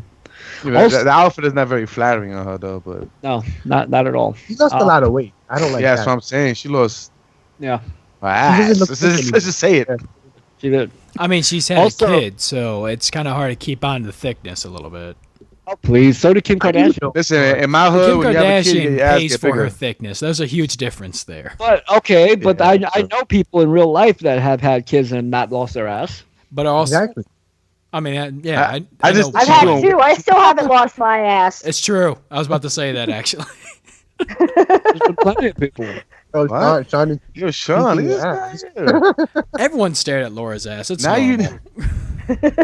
Now you know what he's looking at while you're wrestling. Yeah. Yeah, and he's like, wait a minute, just a little bit. The other thing that I like from Monday Night Raw, and I don't care if you guys disagree with me or not, but I really liked the opening segment with Braun, Brock, Kevin. Yes. I thought that was badass, man. I thought that was. Yo, let me tell you something. It was great, but I understand why they did it, but I didn't understand. I was still mad about it. Braun is picking on all these little people, beating up Sami Zayn for weeks and weeks, and when Braun calls him in the ring, he doesn't want to get in. Like, come on, man. Like, I understand why he didn't go in the ring. He's trying to save it for the Rumble or whatever, but come on, man. And then later on, he's beating the shit out of Sami Zayn again. You know what I mean? It's like, why didn't you go and beat up Brock, man? Yeah. Storyline purposes. But did you notice, I'll let you talk in a minute. When Brock is there, again, I've said this before, like, there's a difference. There's like, when there's a star on the show, and Brock being there makes the other guys look bigger than they normally are. You know what I mean? Like Roman looked like a star, and Braun Strowman looked like a star. And I'm telling you, Braun Zayn looked like a star. Okay, and I'm going to keep it real with you. When I see Brock Strowman is emerging, man. Braun Strowman is emerging as a star. Okay, I want to ask this question because I don't know if it was my TV feed or whatever. It sounded like when it was Sammy and Brock facing off, there was more of a reaction than when it was Brock and Braun. No. When Braun got on that apron, man, that crowd went erupt. That crowd erupted. First of all, the crowd was hot for Sammy. Don't get me wrong, but when Braun got on the apron, by osmosis. it was a first different. Of all, what I wanted to say before, there's two things I wanted to say. First of all, it's like every week we see the same shit with Kevin Owens, and I'm not complaining, but in reality, you can't keep giving us the same shit, same matches every week, same closing every week. It just gets a little and then that's why Raw has sucked for the past couple of fucking months. It's just been the same shit. How about all that? But they've been doing it has, trust me, because I see it every fucking week, the same shit closing. But they did a good job with Braun Strowman because they're building him as this fucking huge monster for an opportunity like this that they had on Monday night. And you can, first of all, when you talk about him being such a star, it did. Such a star power that, his presence, Brock Lesnar, when he came, first of all, you heard all the reactions where all the guys came down the aisle, right? Yeah. When this guy's song came on, the fucking place went. You saw people jump out of the seat. Yeah, and you could. This is what I'm saying. This is how you need to start having some of these wrestlers not appear every fucking week, because it's like you see them every fucking week, and then you take that look how they did with Brock. You don't see him every fucking week, so it's a special thing. Let me say, can I make a quick point?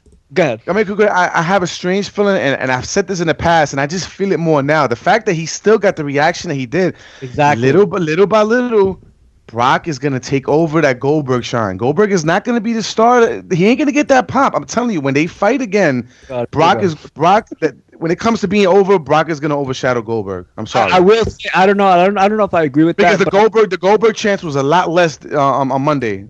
It wasn't as loud. It wasn't as. I disagree. When Paul Heyman was talking, that's all they chanted was Goldberg. It wasn't as intense, man. Like, was it intense? Of course, it wasn't as intense. Goldberg wasn't there. Yeah, exactly. Dude. When Paul Heyman started talking, and every person in that arena started chanting Goldberg, I didn't even think that was going to happen. Wait, can I tell you something? I was surprised. The way I looked at it is, first of all, Paul Heyman was out there and they chanted Goldberg, right? Yeah, just to mess with him. Right. They're fucking around with Paul Heyman, but when Brock came out, everybody forgot about Goldberg. I'm telling you, Brock was there. Hold on.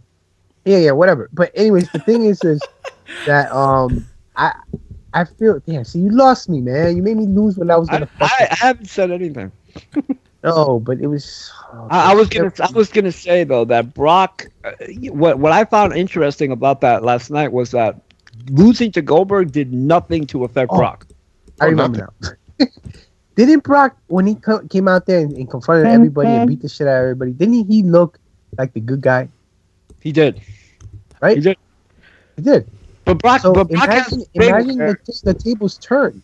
It could happen because of that reason. It could happen. What I was going to say was that Brock losing to Goldberg did nothing to affect Brock. Hold on. The table turns of what? Of Goldberg being a heel, you mean? And Brock being a face? Oh, yeah. Sorry, I was eating. I don't. They're not no. I'm not saying Goldberg's gonna be the bad guy. What I'm saying is, people, like you were saying, they might start chanting more for Brock because he looked like the good guy last night. He really did. No, you're right. And I'm not saying. First of all, we can't really say that yet because Goldberg wasn't present, so we don't know how it's gonna look when they're both. I could bet money that Brock is gonna be more over than him. Yeah, it could happen. You said that at the Survivor Series. Yeah, but the match was only a minute. Wait till they have a long segment. The match was you were wrong. It could have been 30 seconds. And you know what's gonna be crazy? If WWE decides to go that route and they do the double switch, That whole speech of Goldberg doing it for the kids was just basically for nothing. No, but that's not what I'm saying. I don't know how they're gonna do that. No, that's not what I'm saying. That's not what I'm saying. I'm just saying that. Bad guy. I'm telling you that right. No, I'm not saying that. All I'm saying is the tables might turn where the people, like you were just saying, since what I saw what happened on Monday night, people were so into Brock that he looked, the crowd made him look like a good guy. Right, but you got to understand two things. Number one, he hasn't been there since Survivor Series, so people were very excited to see him. Yeah, of course, yeah. It doesn't feel like it's been that long, to be honest. I know, but it has, and I think people were just like, "Wow, we're at a show where Brock is at a show." You know, I think that was that. There was that feeling. I don't think Brock was necessarily a good guy. I think he just whips everybody's ass. Oh, I know. I'm just saying the crowd made it look like he was the good guy, confronting all these guys that were the bad guys. But I can looking at it this way: AJ Styles wrestled The Miz tonight. AJ Styles isn't suddenly a face. There are certain guys that transcends good and bad. They're just amazing. Right. AJ Styles, John Cena, Brock Lesnar, and Goldberg are that.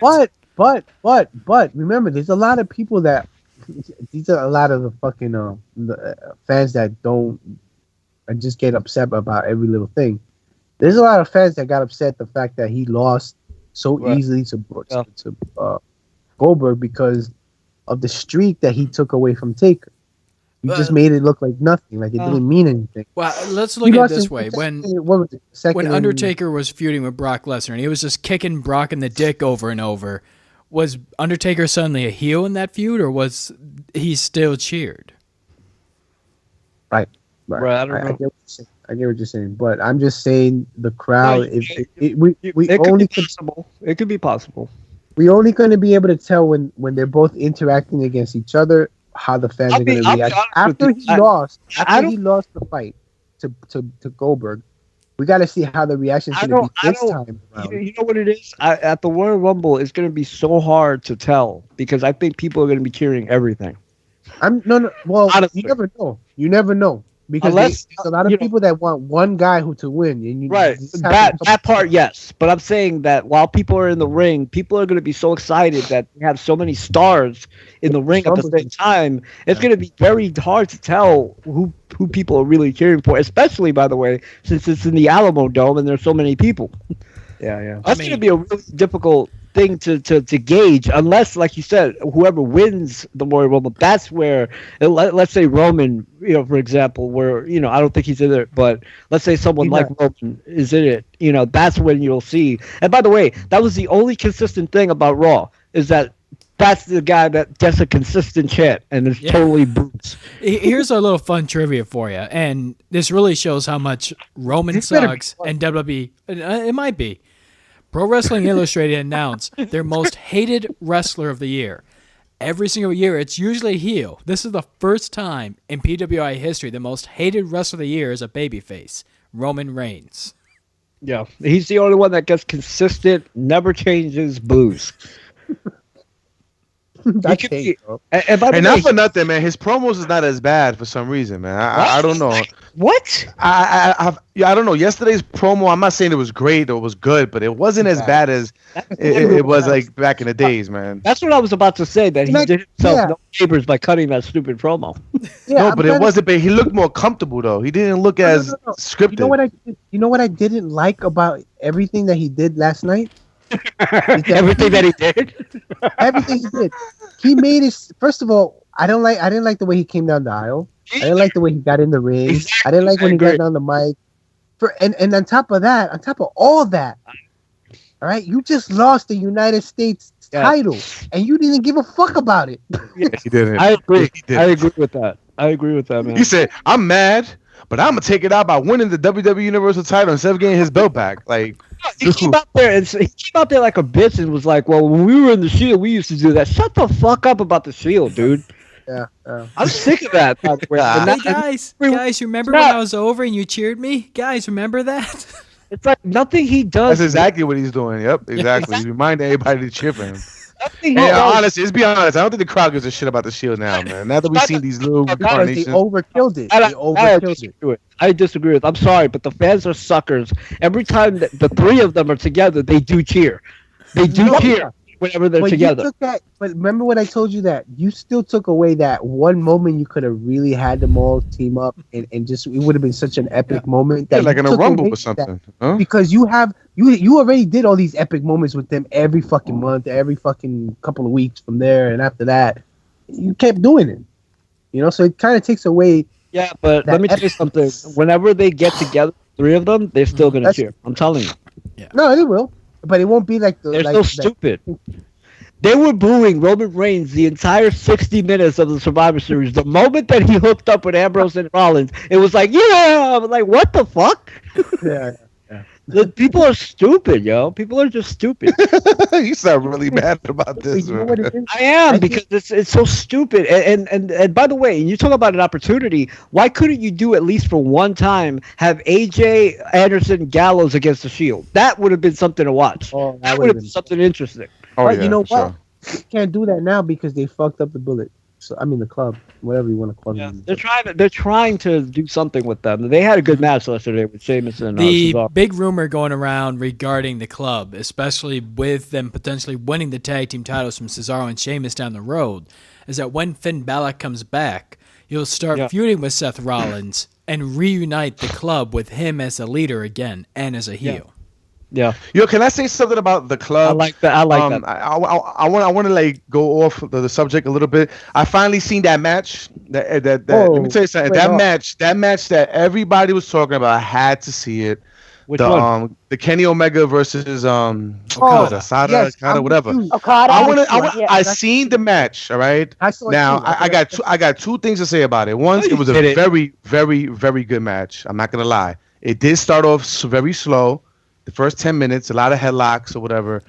Very good match. Probably one of the best matches so far this year. But I mean, people saying one of the best matches of in the history of wrestling. That's a stretch. That's no way the best match ever. But I think it was a really good match. Kenny Omega, that guy right there, made that match great. And the Chinese dude, Japanese dude, whatever, really sold every move. That was storytelling. It was a really good match, but it wasn't the best in the world. By the way, Kenny Omega is going to emerge as the next hot free let's get him agent guy. No doubt. Well, I believe I won't even be surprised he's going to be wearing the entries of Royal Rumble. It's just too much, man. It's like the buzz around him right now is ridiculous. He's got a lot of buzz, and I think he's going to be that next guy that we want to get and we're going to pursue and, things like that. But it did start off slow, though. If you see the match, it starts off a little slow. That's the only problem I have with 10 minutes of I love that slow build chain now. Love it. I always have. It ended up to be great. Now, what was you going to say, Byron? I don't think matches have to be all out one thing or another. I like slow stuff at first. Or no, it was Joey. It was a good match. I believe you like it. Then if you like it like that, it's really good. Yeah. Now let the hate begin. Now look. All right. Oh, here we go. I agree. Are you gonna sit? Wait. Are you gonna sit there and say that you watched it? I watched it. I said, you know why I watched it? The same reason that watched it. The same reason, because everybody was talking about it. Everybody was saying it's the greatest thing. I said, okay. I had my brother here, so I told him, listen, just so you know, because he's getting into wrestling again. I told you that, and he loves AJ Styles. So I told him, listen, just so you got, I hear a lot about this fucking match. Watch this guy Omega, because I know Kenny Omega. I know I've seen certain matches with him in Japan, but I never saw an actual full match. I just know certain things that he's done and clips or whatever. So I sit there and I'm telling him, yo, man, a lot of people are talking good shit about this match, blah, blah, blah, blah. So we're watching it. What a drag for about like 15 minutes. I'm like, okay, hold on. What the fuck is going on here? All right. I understand it needs to be a slow build, but goddamn. It's not that long. You know what it was? It was too much of headlocks. There was no transition. This is my issue with it. All right, it was a good match. It was a back and forth thing, right? But didn't you notice that they were doing almost the same exact fucking back and forth on it's the same exact moves? You're talking about like Kenny Omega and the knee, right? Because he did throw that a million times. It wasn't like there was 100% different moves constantly being thrown at each other. It was constantly being thrown during. Good to hear, Byron. Good to hear. Yeah. Time. Yeah. Thank you, Byron. All right. We lost you. You broke out. Yeah, you just completely broke out there. I'm okay sorry. with that. It was. I understand what Byron is saying, but I understand there was a lot of the same, maneuvers. Kenny Omega do that knee a million times, but the way it looked great. Like it really looked like it connected in his guy's jaw every single time. Yeah, I like the whole back and forth thing. Those are the most exciting things in a match, no matter what, right? Mm-hmm. But you just gotta switch it up a little. You gotta do different moves. You don't constantly do the same exact. Yeah, honestly, the moment of the match was but the style is different over there, right? Yeah. Yeah, and I've seen matches that don't consistently have the same exact moves for 10 minutes. You're doing the same exact move back and forth. It's exciting, but you just did it like about 5-10 times already. I mean, the moment where, but the moment where Okada and Omega, more importantly, Okada is holding on to the wrist of Omega, and Omega is just like booting him in the face, trying to get him to let go, but Okada wants to hold on to it. He wants to hit that Rainmaker one more time. And will he let go? I mean, no, that's understandable. They're trying to hit their finishing move, but that's not what I'm saying. It wasn't just their finishing move that they were constantly trying to put it on. There was other moves that they were constantly doing. First of all, I know these guys have the ability to dish out maneuvers up the yin yang, man. They could fucking do it. But they weren't doing it that night. They were just constantly doing a lot of little mini moves that were really like, holy shit. What about that table spot? Awesome. That was cool. I thought that moonsault to the outside to the people was great. If it wasn't for the Young Bucks, man, Omega would have been dead. By the way, you know what the problem is with not that match, but the problem today is that when somebody has a good match or a great match even, people have a tendency to go, it's the greatest thing we've ever seen. Yeah, that was a big stretch. It's not the greatest match ever in the world. But we hear that constantly now. They were even saying it was better than Undertaker and fucking Shawn Michaels at WrestleMania. Yeah, Stone Cold Steve Austin was actually talking about this. Yeah, Stone Cold, out of all people, say he thinks that was one of the best matches he's ever seen. Dave Meltzer said that's the best match he ever seen. That's what made me really want to see it. Why people take so much credence into what Dave Meltzer said. Hey, Sean, you believe that it was better than the Shawn Michaels versus Taker match? Please tell me. I want to hear your opinion on that. Definitely not my opinion. But I would say it's definitely better than that match. It's not my favorite match of all time, to make that clear, but it was better than. It's Taker a really Michaels. good match for this year. This year's only a month in. Can I say something unpopular for a second? I'm sorry, but Shawn Michaels and Undertaker wasn't the greatest match either. Yeah, was it? No, but it was a really good match, though. Very good. People not say that as the standard. Like Kurt Angle's had 10 times more better matches than that. Yeah, I've seen better matches than Okada Omega. All right, I'm gonna say this: those two guys, Prince Puma and the other guy, that was a better match in my opinion than Omega and. Thank you, the Prince Puma and the other guy. Yeah, the other guy. What's his name? Prince Puma and what's Rey the other guy's name? Man? No, the two people that was not Prince Puma. Aspara, whatever. The fucking match that they had, that was flipping all over the place, and the people Vader was giving it slack. And Ricochet. Yeah. I'm sorry, I said Prince Puma. I'm sorry. Yeah, Ricochet and Ospreay. I thought that match was better. Same gimmick, but same guy. Yeah, so I'm saying it's the same guy. So, but I thought that match was better than the Omega match. By the way, it's all subjective too. You know, I'm sure that somebody believes in their heart that Omega and Okada was the best match of all time. But I'm sure that there's better matches. I just overall really, really enjoy. Yeah. Like the matches that we're getting, we're seeing some major amazing shit out there. Exactly. I don't give a fuck. At the end of the day, I don't give a fuck what Meltzer says. I just want to enjoy some really fucking good wrestling. No, you're right, and that was a good match. So I decided, you know what? Let me watch the first match, the Rumble. I decided to do that. I said, and then I started seeing all these middle-aged Japs come out of nowhere, and I'm like, yo, I didn't even finish it. I said, you know what? I gotta it just looks so weird. I was gonna say, did you get to Naito versus Tanahashi? No, I decided to kind of forward it. No, I didn't see it. No. So I want us to go back to it, but the first match it was a real turnoff. Like, don't ever watch it. I mean, that's the one you wanted to watch, so that's why I gave it to you. No, I don't understand why people put so much credence in what Dave Meltzer says all the time. No, but it was Stone Cold who said it too. Yeah, Stone Cold was the one that shocked me the most. That I'll take more. More of. But Joey, I'm curious. Did you watch it last Friday when Jim Ross did the commentary to it? No, I didn't. Unfortunately. Was it better? I didn't watch it. I want to watch it though. Just really, since we're talking about, I was actually having fun listening to the Japanese announcers. I'm like, and now you know why Steve and I get a kick out of it. That shit is hilarious, yo. I'm not even kidding you when I say this. They're the reason why that we want to learn Japanese. Just to really put this in perspective, because did you watch the English Byron Innocent? No, I was listening to Japanese. Byron? That's why it's very amazing together. Well, right now... That's why it's really difficult to watch stuff that people hype up, because people hype it up way too much, and then I see it. I'm sorry. Go ahead. I disconnected. Yeah. I was trying to say, what commentary did you watch? Was it Japanese? No, English. Okay. I saw the English. So what I was trying to say. Wait, Byron, was it the Access one with JR, or was it Kevin Kelly and Steve Corino? Yeah, I think it was Kevin Kelly and Steve Corino. I believe that was the one. Okay. I don't remember Jim Ross. I didn't even know there was an English version. I would have saw that better. There's two of them. I was just saying that I'm not saying first of all, the Shawn Michaels and Taker match was one of the best at the time. Yeah. Okay? For sure. But if you asking me, you compare that match to because that's what they said. That's what they were throwing out. The Shawn Michaels Taker versus that match. But you're also, I still would say. Go ahead. No, I was. You gotta understand something, that you have followed Shawn and Undertaker, especially Undertaker. No, it is that. It is that, Byron. It is that. No, it's not. I'm telling you because I saw both matches.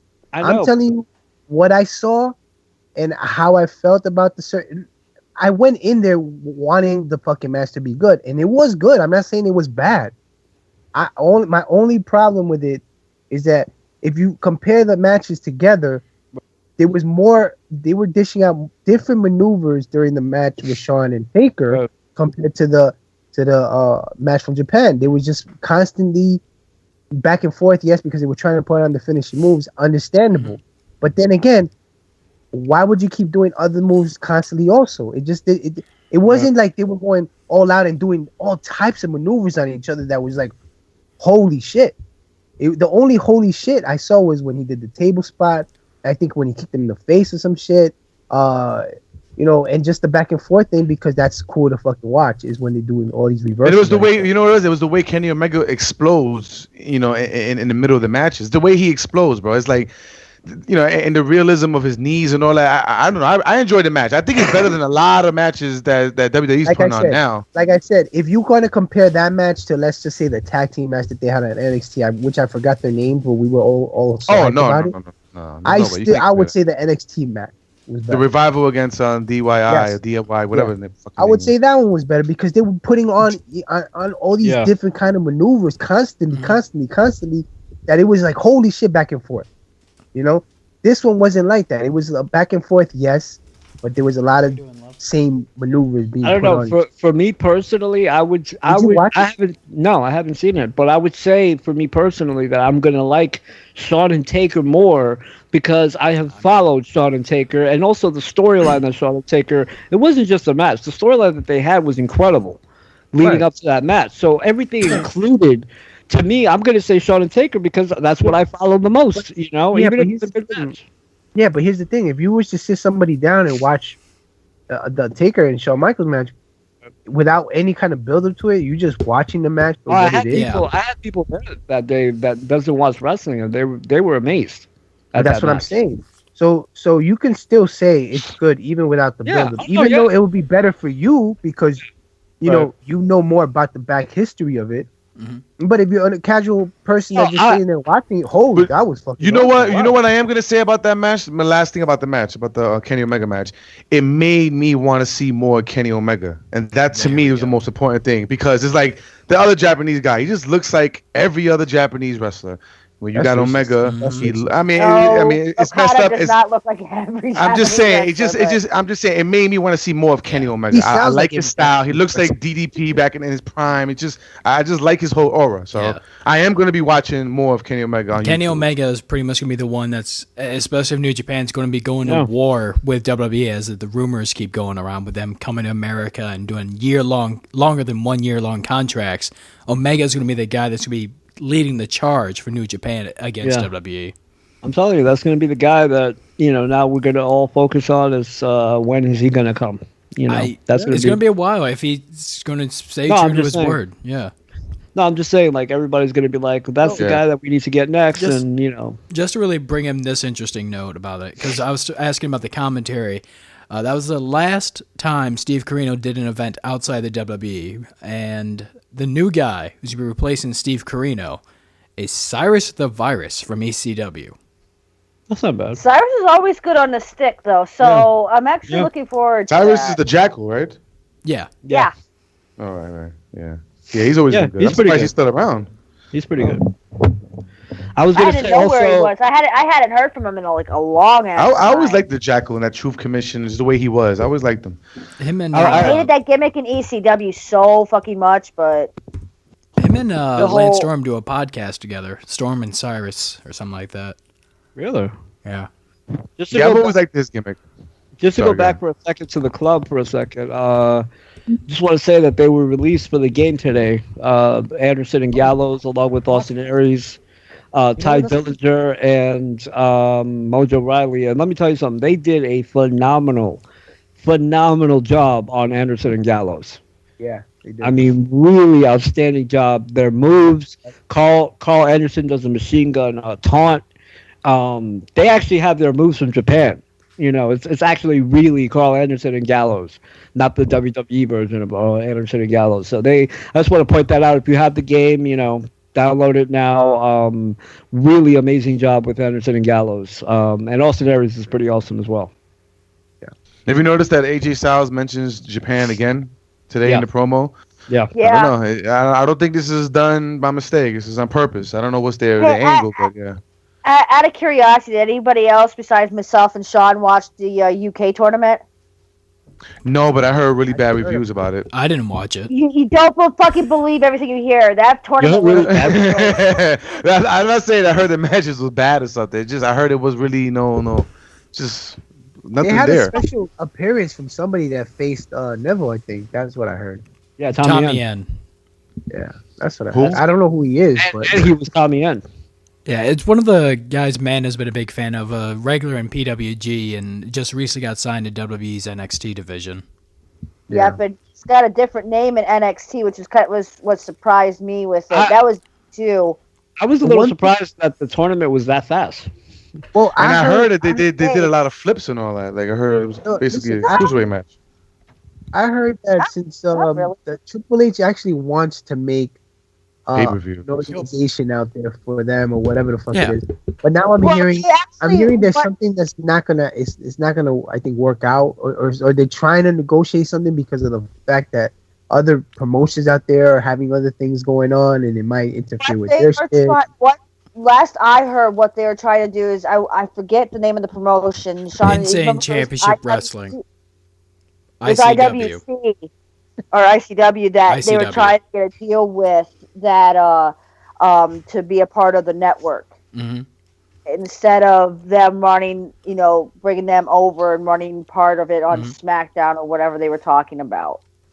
Yeah, something's going on where Triple H wants it, but then there's interference on something that something may have a block to him doing what he wants originally, but I'm not sure what it's about, but I don't know. But it doesn't matter because it's not like I'm going to be watching it because it's over there. So I watch it on the network. Give it an honest shot because for me, like I said, it's not who's who. It's just I enjoy really good wrestling, and that's what we got was really good wrestling. Oh, and I heard matches were really awesome. I heard it wasn't. I didn't hear any bad reviews about it. No. I heard the matches were good, but for some reason, I guess because it was a bunch of no names or nobody knew who nobody was. I don't know. It was something people were complaining about.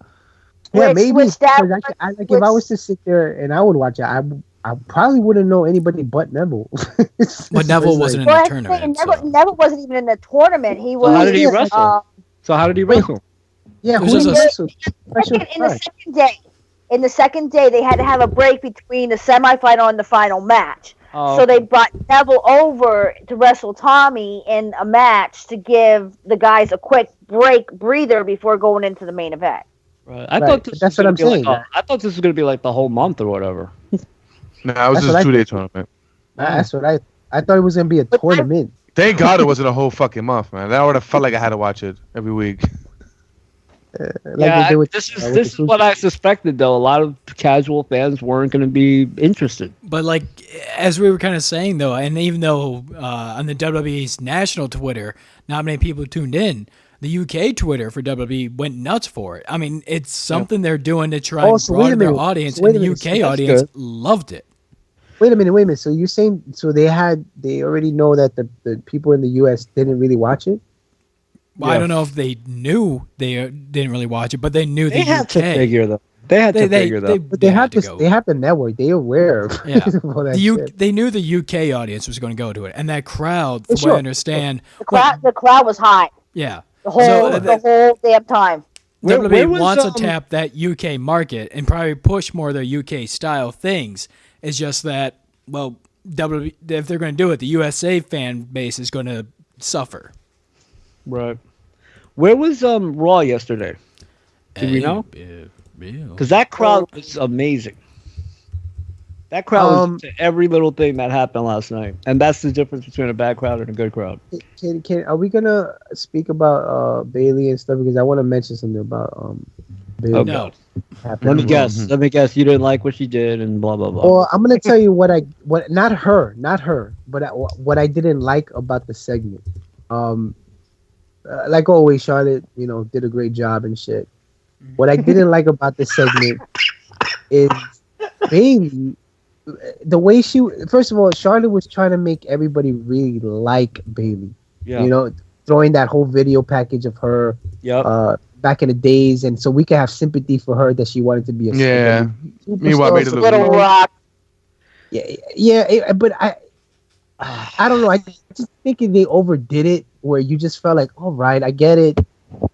You really want me to fucking like her that much? Like, you get what I'm saying? You want me to go in there saying, but she wanted to be a WWE superstar. This is her dream. Like, I know. Let me tell you something. First of all, I when Byron started saying his sentence, I knew exactly what he was going to say because I felt the exact same way. I'm sorry to say a little longer than it should have. I'm sorry to say this because I thought originally this was a good idea with Bailey and Charlotte did everything under the sun to make that. She did her, I don't know if people remember this because they don't go back far enough, but like I said a couple of weeks ago, Ric Flair had this exact same storyline with Ricky the Dragon Steamboat in the NWA. And Ric Flair would come out there and talk about Steamboat's wife and how he's a family man and Flair has robes and all that. I'm talking about like really laying it thick. They were in Little Rock, Arkansas to answer. That was an amazing crowd last night, man. All right. But so Charlotte goes out there, and I gotta say, after that segment, I'm afraid that Bailey is gonna start to become the female version of John Cena, in the sense that we're being forced to like Bailey, and fans are going to rebel against that like a motherfucker, because I saw a bit of that last night, and Bailey comes out there with her poems, and I'm sorry, but that was horrendous. Yeah. That was horrendous. I'm telling you, I've been telling you for the last couple of weeks. No, but the last couple of weeks she's been all right. But that last night, I saw the train wreck coming. I seen it coming. Last night she killed it, man. She actually said during in between her promos, in between her poems, she was like, "You guys know I'm a good writer. You saw the writing." I was just like, "Oh man, you should not have." Yeah, it was like corny. It was like real corny. Like not have said that line. Come on, Laura. Go ahead, jump down there too. Go ahead. I'm not, because it was bad. I agree wholeheartedly. I'm sorry, but I love Bailey to death. I really, really do. But there's times where this needs to stop at a certain point, and they just go a little over. You know what it is, Laura? Is the fans already liked Bailey? They did not have to go to that length to do that, and what that's going to do is, again, these fans today are not the fans from the 80s. You cannot do something like that and then expect people to be like, you know what, they want us to like Bailey, so we're going to like Bailey. No, they're going to start rebelling against her, and Charlotte is going to start getting probably the cheers or a little bit of more of a response, I should say, because last night the poem thing, the showing the high school pictures with John Cena and all that, I was just like, oh man, this is not going well. You know, and then she actually said, "You guys know I'm a good writer. You saw my writing." I was like, "Oh." I mean, if anything, the shining light in that was the one line Bailey said of, "Unlike you, I didn't need one phone call to make it the WWE." That was good. That should be really the focus right there. Yeah. But that should have been. No, that's not. Well, hold on. One little punchline. We gotta focus on that. I'm saying that should be the focus of the feud, not necessarily that she's just like you people and you guys are losers. That's terrible mindset. Yeah, exactly. I agree with Sean. That wasn't the best part of it, and they should have stuck to that. But unfortunately, they went to the poem thing. Yeah. And then she started like rhyming like John Cena, and I was just like, this is like nails on a chalkboard right now. It's not working, you know. And you could hear the deflate in the crowd. You could actually hear it. Deflate like them fucking ugly balloons, man. Yeah, they were like, what? I don't know. It didn't work. It didn't work, man. Charlotte tried her best. Bailey tried her best, obviously, but whoever came up with that shouldn't. They were already behind Bailey, you know. They were already behind her. They didn't have to do that. I think that was overkill on their part. And that right there is going to seal the deal that Bailey is not going to win that title. I don't think she was going to win the title anyway, but yeah, it should be a good match nonetheless. They shouldn't put. Yeah, that's all I give a shit about. They shouldn't put. They shouldn't put the title on her yet. Anyways, they have to really make her go after it a few times. You know why? Win it at Mania. Yeah, you know why? Yeah, you know why too. Also, Charlotte is undefeated on pay-per-view, so whenever she does get that loss, it has to be something major. You know, so I wouldn't waste it at the Royal Rumble. I would waste it at WrestleMania. If you're gonna finally make her lose at a pay-per-view, it has to be WrestleMania. It cannot be the Royal Rumble, and it cannot be this soon. You know, this is Bailey's first try. She shouldn't win the title on her first try against someone who is undefeated on pay-per-view. Just saying. And they have to come up with something a different strategy. But Joey, she's been wanting to be a WWE superstar for like ever. She wanted to be the women's champion forever. But that's even more of a reason. Make it at WrestleMania so it's really special. So it's like major for Bailey. The sympathy card doesn't. How about let's not make it at all? She doesn't need the sympathy card. That's the thing about Bailey, that she doesn't need it. But that's what I'm saying. The sympathy card doesn't work nowadays as much as they think it does. Exactly. People nowadays, like you said, they don't like it. They hate it most of the time. And if you start forcing somebody down our throat, then that's the wrong move. You did it with Roman Reigns.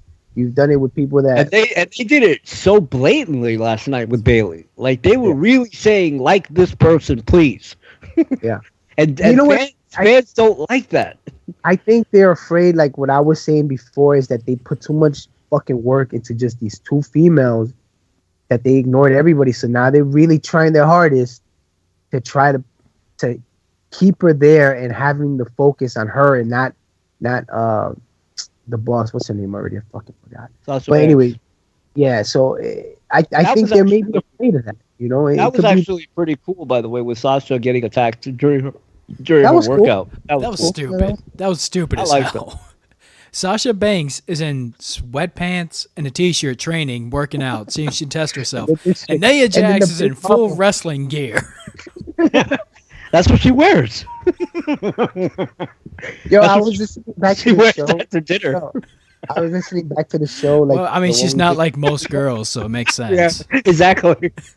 I was listening to the show back like 2 weeks ago, the show we did, and we called it the Behemoth or some shit. Yeah. And it's so funny because we really didn't know.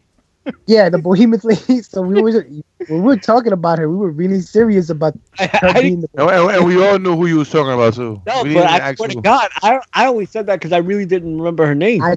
Me too. That's what I'm saying. It was funny because the way we were talking, that was her name, the Behemoth lady. I said it because I did not remember her name.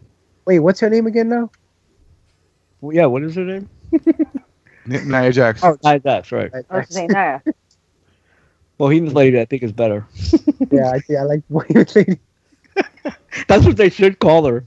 I think that would be a lot more interesting. The Behemoth lady. The Behemoth lady that wears the outfit apparently all day. so bad, dude. That outfit gotta go. And I know why they put that outfit on her because she's a big lady.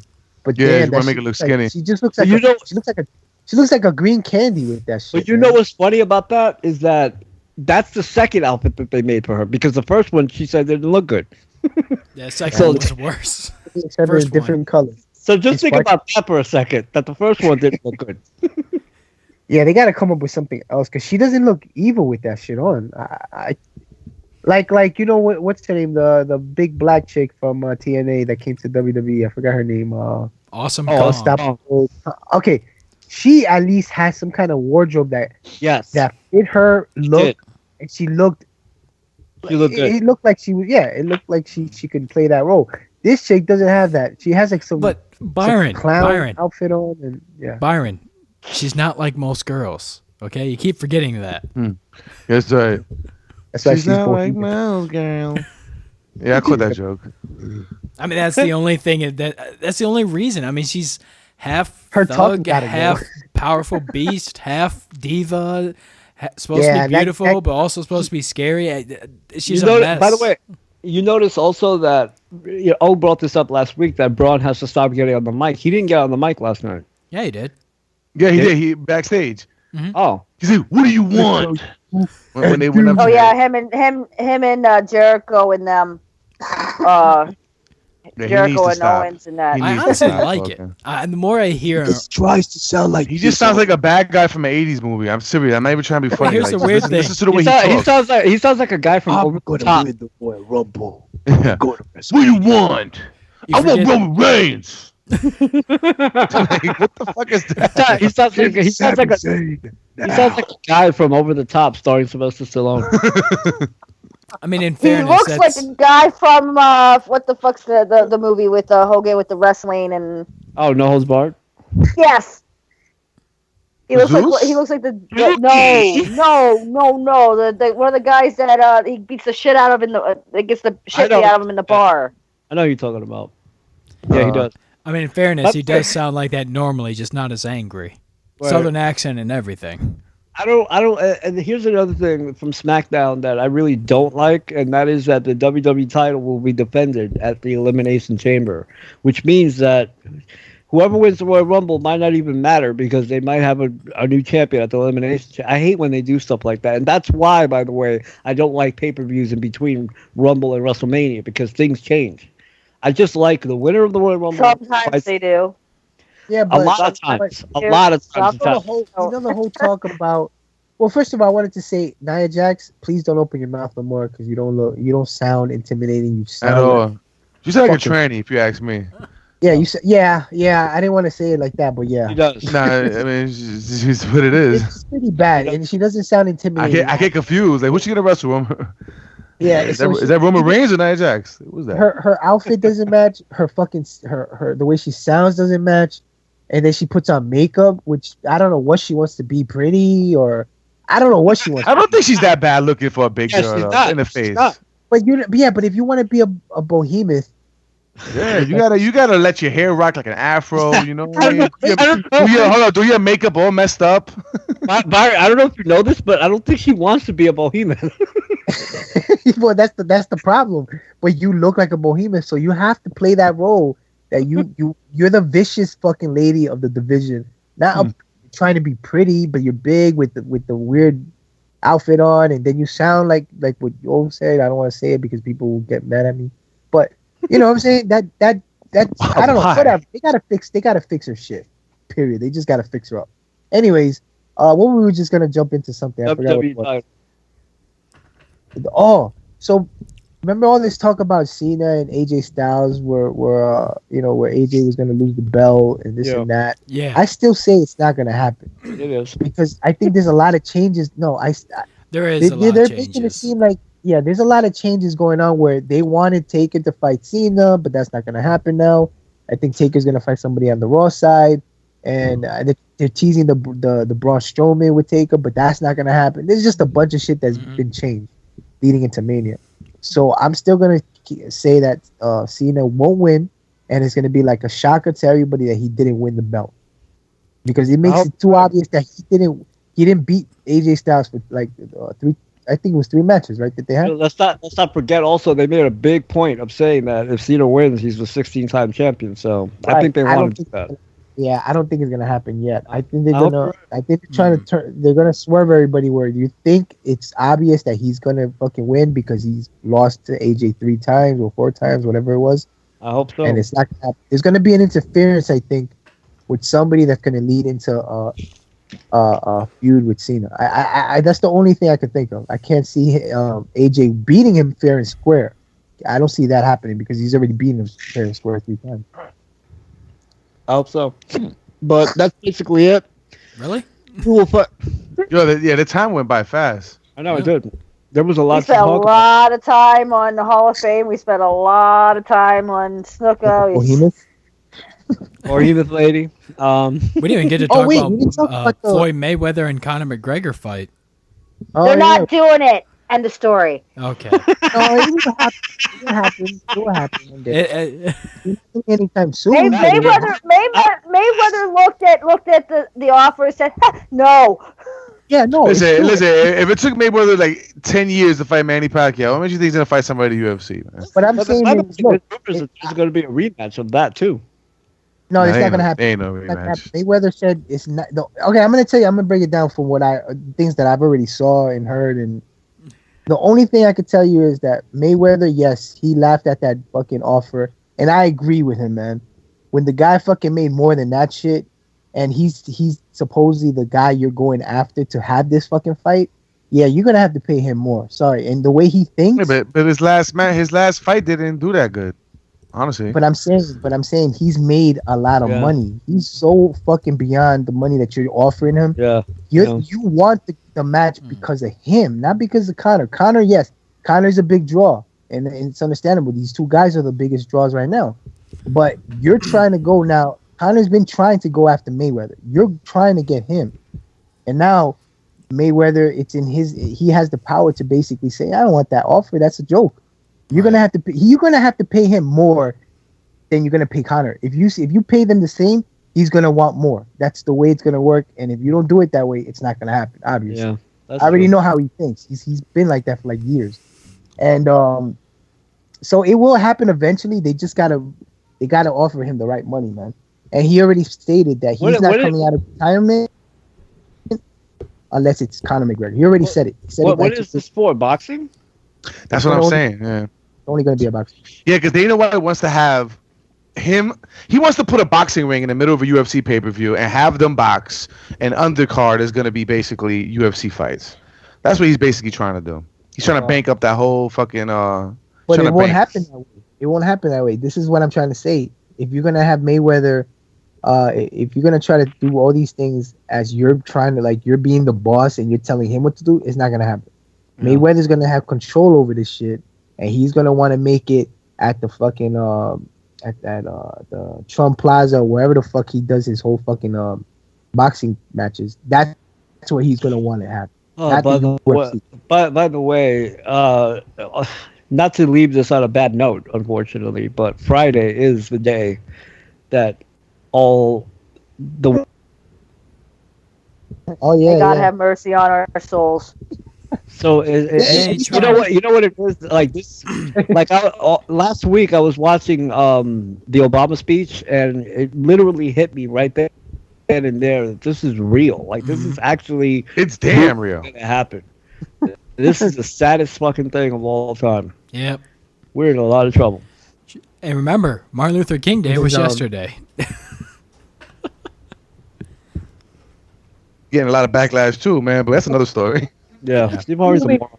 Wait a second. Before we continue and before we end the show, are they having another downloadable for WWE after this one? The Freebirds, Texas Tornado, the Hall of Fame. It's a Hall of Fame showcase download. Okay, so that's probably going to come out like in 2 weeks. Cause I know they do it like right after the last one. Hopefully. The second to last, they always do it like real quick. But yeah, Anderson and Gallows look amazing, and they play amazing as well. You know they have the actual Bullet Club entrance, right, with AJ. Yeah. Did you know that? They have the Hype Bros entrance as well. Yeah, I saw it. I just don't care about them really. But it's cool. Yeah, but I'm not gonna play with them at all. It's just not my thing. But yeah, that's basically. I'm sorry, no, but before anything, they have a bunch of hidden things in the WWE 2K17 game, man. There's a whole bunch of videos on YouTube. Holy shit! There's a lot of things that I've done already that I didn't think they were hidden, but they were out there. But there are so many things, man. A lot of stuff. Check out those videos on YouTube. Things you didn't know about WWE 2K17. It's up to like 80 things already. Yeah, it's a lot of good stuff, man. A lot of good stuff. So we will talk to you guys next week. Obviously, thank you very much for joining us this week. Really good stuff this week. Kurt Angle back in the WWE and going to be the first ballot Hall of Famer this year. So really good stuff from this week. That's basically it. The man who sits on the floor cannot possibly fall out of bed. What does that mouth do? Oh, I got to show you a picture about what that mouth do. Not with mine, but a free mouth. What? No, I don't want that picture. What?